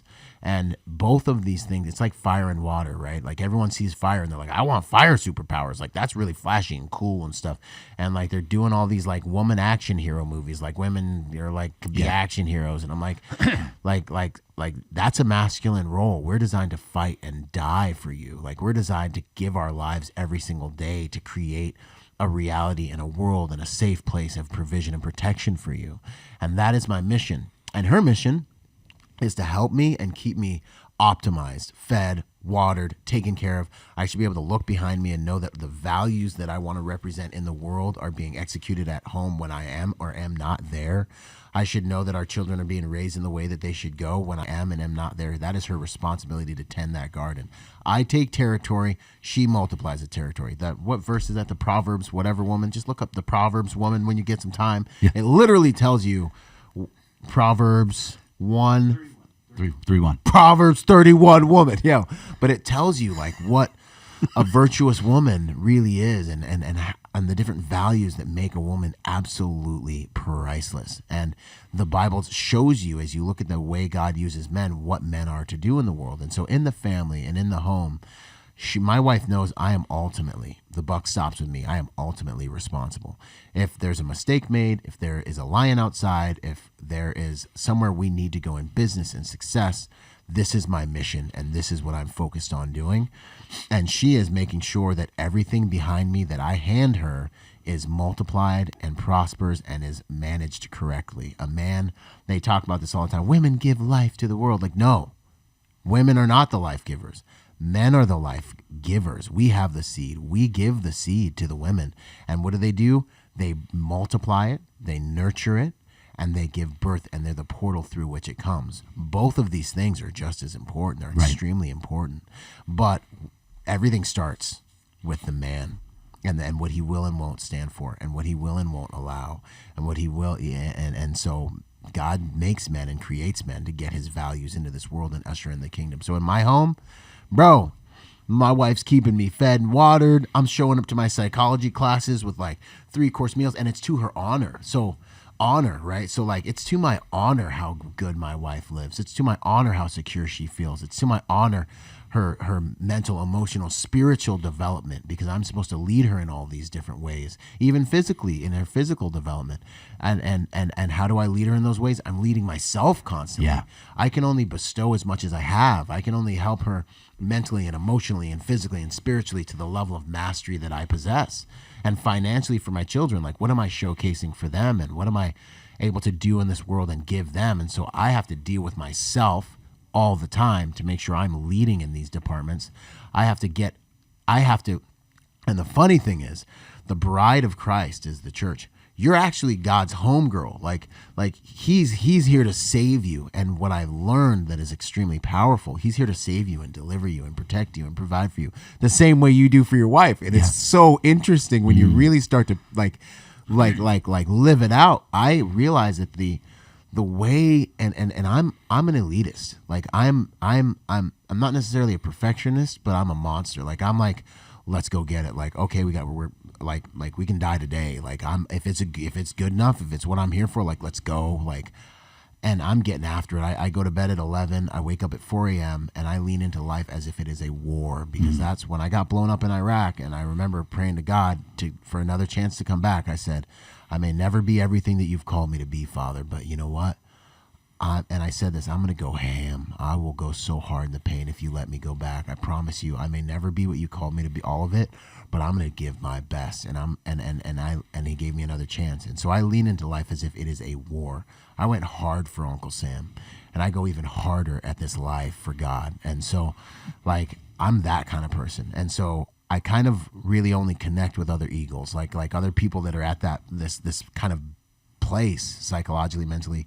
You're an eagle. You're flying by yourself, and then you see another eagle, and you're like, "Yo, how'd you get up here? Like, do you know what I had to do to get up here, bro?" And then he's like, "Yeah, bro, I'm up here too. Like, you did the thing. Like, you died like 800 times, and like, gosh, and you're instantly like, that's how I am." But like, when it comes to my family, it's my job to help them become those eagles as well. Yeah. And so what I go through as a man who is doing his best to be his best, that is developed in these areas, what I go through is what I imagine God goes through with me when he's like, hey, like, if you can master this aspect of yourself, you can unlock all these principles. If you have the courage to go on this journey with me, you can be awesome. Oh, you messed up 850 million trillion times today. You know what I mean? Like, and he tarries with me. He tarries with me, and he's faithful with me, and he loves me even though I'm so stupid and imperfect, and he loves me even though like I'm messing up and I miss it, and he just keeps on like having faith in me and giving to me and never like leaving me or forsaking me. And I just sit there and so I get to these junctions sometimes in my relationship where I'm like I want to be like I would be with a brother or another male, but I realize that like the way God's treated me as his bride literally shows me how to treat my wife, you know? And so like I can judge her when God judges me accordingly. And so love always protects, and it always promotes, and it always gives, and so I start to realize how like my worldly mindset of I want to be in a relationship with another killer like me was not what we're doing here. What we're doing here as godly, strong men is we're learning how to love our spouses the way the Father loves us, which cultivates the best things in us and causes us to rise to the best occasions. And it ain't no free ride. God's constantly like, higher. I'm calling you to higher. The standard is higher. And I'm constantly lovingly like, hey, let's go higher. Let's go for more. Yeah. I know you made a mistake here, or you did it, but like, let's go. I'm believing. I'm contributing. And that's the way I've led my house, and it's made all the difference, you know. And the person, when they look back, sometimes they're like, wow, like I've come a long way following this guy. And you get struggle credentials with Christ. Yeah. You're like, I've gone through this so much with my God, and I love him, and I'm faithful to him, and I submit to him, and it's the best place to be. It's the most amazing place. There's so much beauty and power and freedom and like peace that comes from being submitted to God and knowing that like, oh wow, there's like something that's going to destroy my life, but like my defender is the strongest thing in the universe, and I want my wife to feel that too, and, you know, and so she feels, she's like, you know, like submitting to him rolling with him and being like, hey, this is what I think, but like you're responsible, like it's on you, and that submission, she is feeling that same safety and protection that allows her to have. Submission's a powerful and amazing and beautiful thing. Wow. Cops walk the street. They have authority. Why? Because they are submitted to standard operational procedures and policies that keep them in alignment with the biggest gang in the city that they submit to and execute the orders of. And so they have authority. I'm a man under authority because I submit to the Heavenly Father. And she walks in that authority as well by the Heavenly Father. And also she's got the Rodgers name, you know, and that's how we roll. Come on, dude. All right. Here's what I'm finishing on. We're finishing on this. This is a question that just came to me, and I got to ask this for the women that are listening and watching right now, because I got a little female viewership here. Yeah. For the ones that know that their man is not leading their home and they're soft. Yeah. What do they do? Like, can they nudge him? What do they do? Yeah. So and I know some of the reason is because they have the masculine energy. We're not. Yeah. We could go down a whole thing there. Yeah. Right. 100%. But the ones that are like, man, I'm listening to this dude. I would love a cat like Byron or JD that's leading their homes and the faith leader of their home. You know, my man's soft. He's mailed it in. He's rather sit on the couch. He'd rather. What do they do? What does the woman do right now?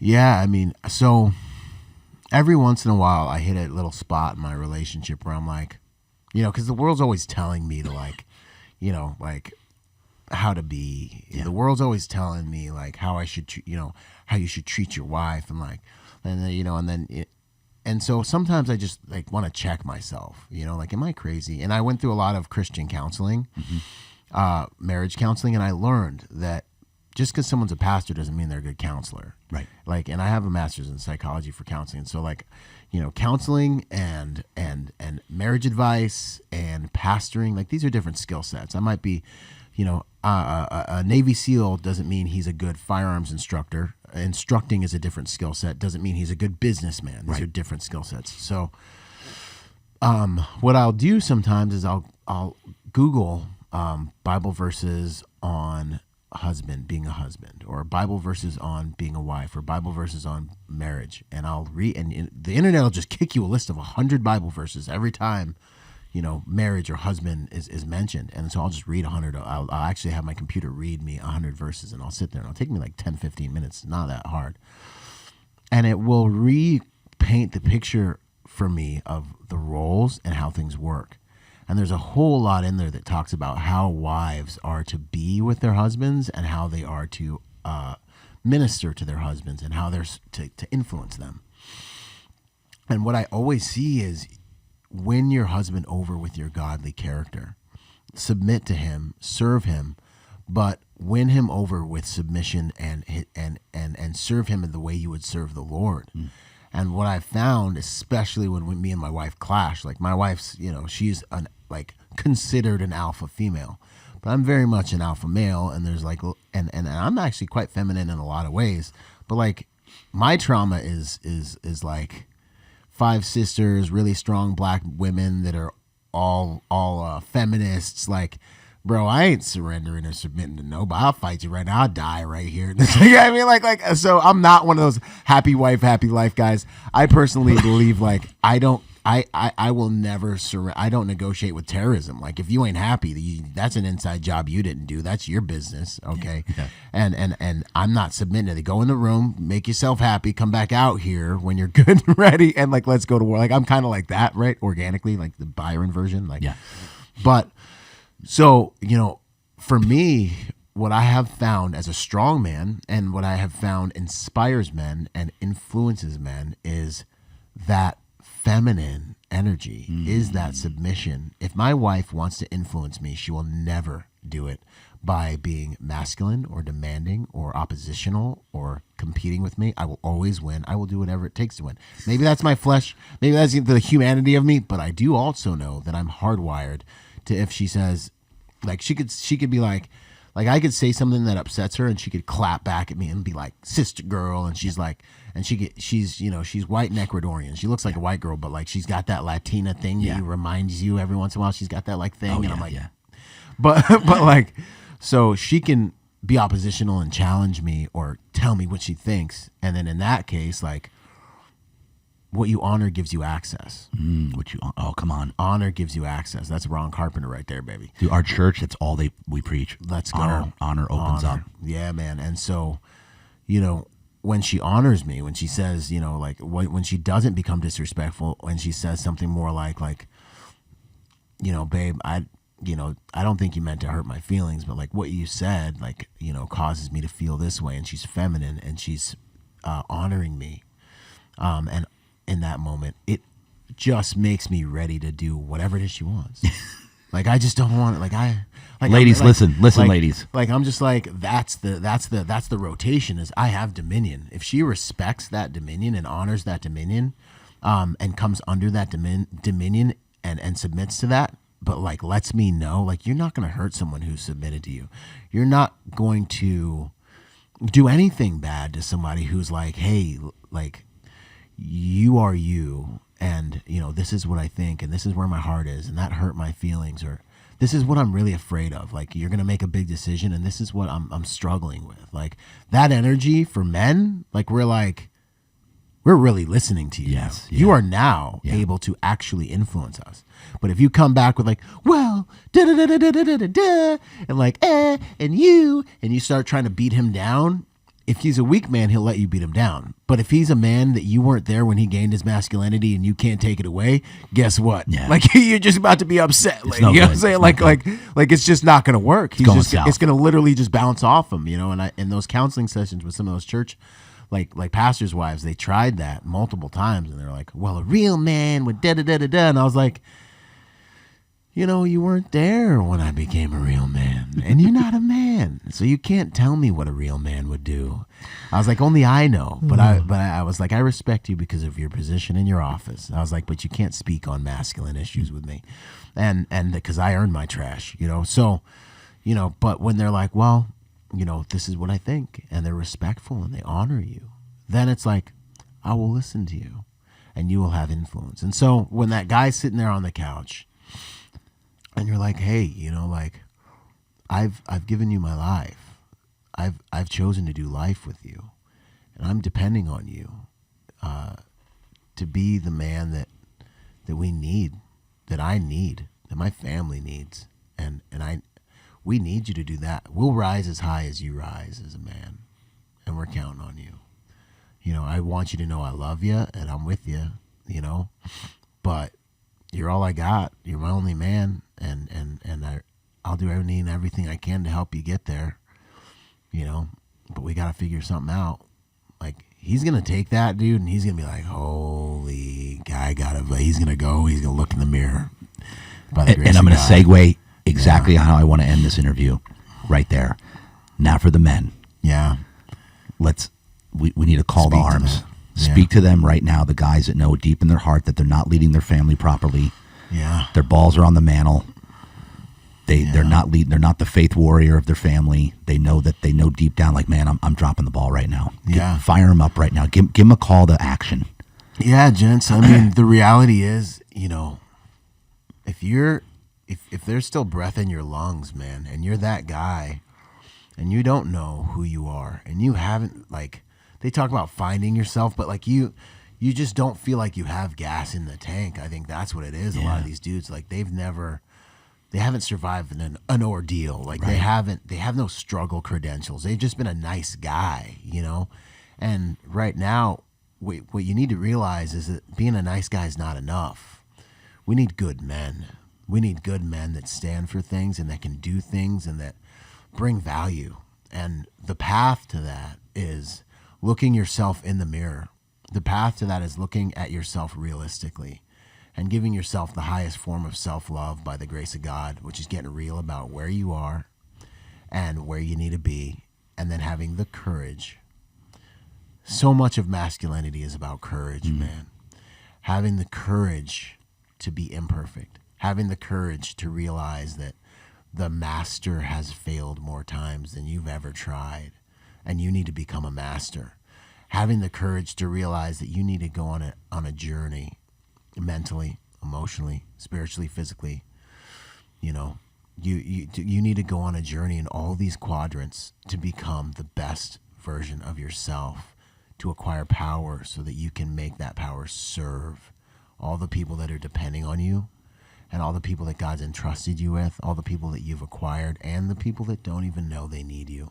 Because when you become that man, you will serve the world in a way that you never thought you could, by the grace of God. And it will be the most fulfilling. It is the only and most fulfilling way to live. But that journey starts with you, dark mornings before the sun comes up, being real. You have to start from your foundation, and you're going to have to go deep first in building that foundation. You're going to have to take your chubby, saggy, on everything but to the gym. You're going to have to focus on mastering these things. And as you focus on these different quadrants, they help the other ones. When you start with the physical, right? Start there. You know what? Let me get my physical dialed, because that's painful. Yeah, and it builds the type of character in you that'll be able to help you go after it mentally, spiritually. Confidence. Yeah, confidence, struggle credentials. All right, I know I can lift a little bit more weight. I saw myself get stronger. I learned how to deal with pain. I learned how to love pain. Now it doesn't even count until it hurts, and you cultivate those muscles inside of you. You learn how to do a thing when you don't feel like it. Like, forget your feelings. Like, those are for women and children, homie. Like, it's time to be a man. You know what I'm saying? And then the mind. How important is the mind? Yeah, and then the mind, like your life. I said it earlier. If you want a higher quality life, you've got to make higher quality decisions. In order to make higher quality decisions, you've got to get higher quality information. There you go. Your body gives you earth, world consciousness. Your body makes you aware of the world and time and space and the planet. Your soul is the mind, will, and emotions.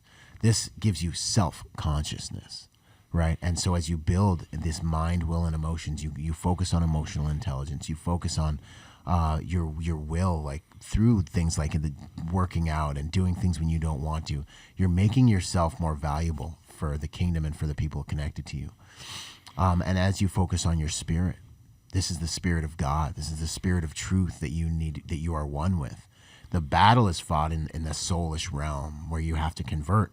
You have to get your soul to align with your spirit, and with the spirit of truth in you. And if you don't work on doing that, your soul will organically align with your flesh, and your flesh is hungry, and your flesh wants to do things that are fleshly, that are evil, that you want to eat, you want to, masturbate, you want to do all these things, and you become a slave to those things if you're not able to get your spirit to align, your soul to align with the spiritual side of you, which is God in you, the hope of glory, which is the Holy Spirit that's here to do life with you. And so the disciplines of that, like to make it more practical, like the disciplines of setting aside time to go to the gym, at least three times a week, but being the fat guy in the gym doing the stuff with good reps, being disciplined and running your race from where you are. You look at a guy like me, you might think, well, he's judging me because I'm fat and I'm at the gym. When in all actuality, I'm like, good for that guy. Oh, yeah. Good for that guy for freaking getting here with his imperfections. Because those imperfections, starting from there, that's where we all started from. Oh, yeah. You know, and like, I love those guys. I'm like, let's go, bro. And then setting aside time to be with your father. You know, setting aside time to just get on your knees or on your couch or alone and be like, Father, like, what do you have for me? Like, I don't know what I'm going to do. Like, I just pray that you be with me, you know, and spending 5 or 10 minutes just being still and knowing, or just talking to him like he's your dad, like he's been watching you. Like, I'm sorry that, you know, I did the best I could to get me here, but what got me here ain't going to get me where I need to go. Like, people are looking at me. I came back from the military, and I've told my military story so many times that like my wife and kids don't even believe me because I'm just fat and I'm here, you know, and no one wants to hear my stupid stories about a decade ago anymore. You know, what's the next adventure? Like, get it real with God. Yeah. Like, get real with him. You don't have to worry about how to pray. Like, just get real with him, you know, and look for him and ask for him, and he will show himself to you. And those two disciplines alone. And then like for the mental side of things, man, like, how much time do you spend in your car, bro? You in there listening to like your favorite rock band? Like, cool. Like, it's like sports with me, bro. Like, I'm not a millionaire. I'm not a billionaire. I haven't given myself permission to sit there and watch a bunch of millionaire and billionaires play a kid's game, bro. Like, I'm just not there yet. Yeah. So like, you know, like maybe when you get in the car, you get some audiobooks on things that you're interested in that can get some value in your life. And I believe it was like Zig Ziglar was talking about how like you can get a 4-year degree inside of a short amount of time if every time you got in your car you actually start going to like listening, man, and putting value inside yourself. So when you open your mouth, you got something to say. When the way you think and navigate the planet, the software that runs your life is being upgraded by amazing people. And those are the cheat codes, man. That's mind, will, and emotion. That's spirit, soul, and body. You're a triune being, just like our Heavenly Father, Son, and the Holy Spirit. And we've never been in a point in our life, because a lot of people think, oh my God, it's so hard. We've never had more opportunity. It's never been easier than right now because of the information. Yeah, because the information, the access, and the heavy lifting that technology does, there has never been a time when you could literally just from your house become a millionaire in just a few years. That's it. Like that quick. Like I could tell you 3 business ideas right now, bro. Like, there's whole podcasts dedicated to what we're talking about. Like, the information's there. You need the effort, and then you need the discipline to follow through. You have to realize that this is your experience of lordship over your life. You've been given ownership over your life. You, like, homie, little G, bro. Like, what you have on this planet is going to be the direct proportion of what you put your hands to. And God can't make you do it. And Satan can't make you do it. But your natural bend is going to be to the flesh, and it's going to be to death, and it's going to be you want to eat the freaking cookie, bro. You know what I mean? Like it's going to be to choose the lesser path. And so becoming a man is about developing the internal strength to choose the higher path long enough to see the value in the higher path until it becomes organically who you're being, because you're a human being. And then when you're being that, then it takes on a life of its own. It's like working out, man. Once you start seeing the fruit, you find the purpose in the pain. You unlock the potential in the process, and then it takes on a life of its own. And you focus on the next habit. And you keep evolving. And finish by this, telling the men that we just spoke to how much this world needs them to do this and step up. Yeah, man. I mean, I have only been alive for 38 years, but I mean, I believe now is such an important time. I don't think masculinity, the tank of men in the world, has ever been so low. Yeah. You know, and what we're seeing is chaos. Men bring order to chaos. What we're seeing is evil running rampant, you know, and what we're seeing is such an aggressive attack on homes, the nuclear family unit, schools, multi-level, multimodal attack on everything, that the innocence, like the human trafficking epidemic is a bigger industry than the airplane industry, bro. Like, they're devouring children, right? And that's happening because men are not stopping it. that's happening because men are not out there like, we're going to make this a non-permissive environment and we're going to uproot this thing. And like, it doesn't matter if they're politicians, there's going to be nothing anyone can do from stopping us from ending all this right now. Like, that's why any of this is happening. Right.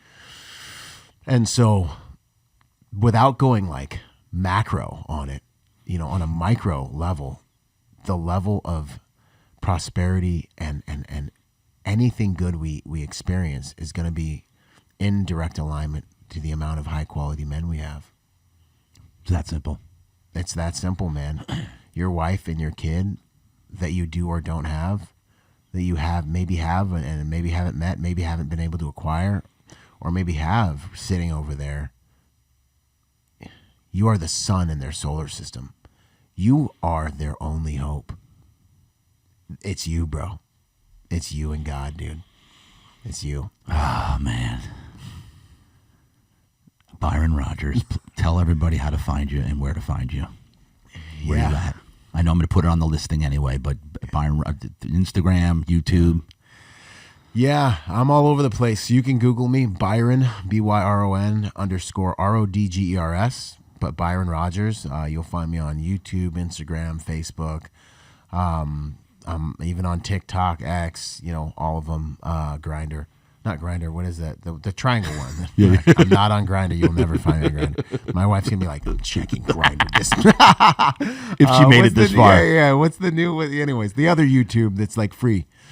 Rumble. Yeah, Rumble. Rumble. So, yeah, you know, my website, ByronRodgers.com or ByronRodgersMotivation.com. You can go everywhere from there. Bravo Research Group is my private security company. If you need anything with regards to security, we've been hammering since 2008. And the symposium that you're doing with Iron Goat Defense, when's that? That's coming soon? We have a protector. So real quick, if I could talk about projects. So we have the Civilian Protector project, which is basically a project that I'm doing that's designed to create protectors. So we have a library, an online library of some of the most elite protectors in the world, Navy SEALs, you know, every agency, top of the game, Delta Force guys, all of them.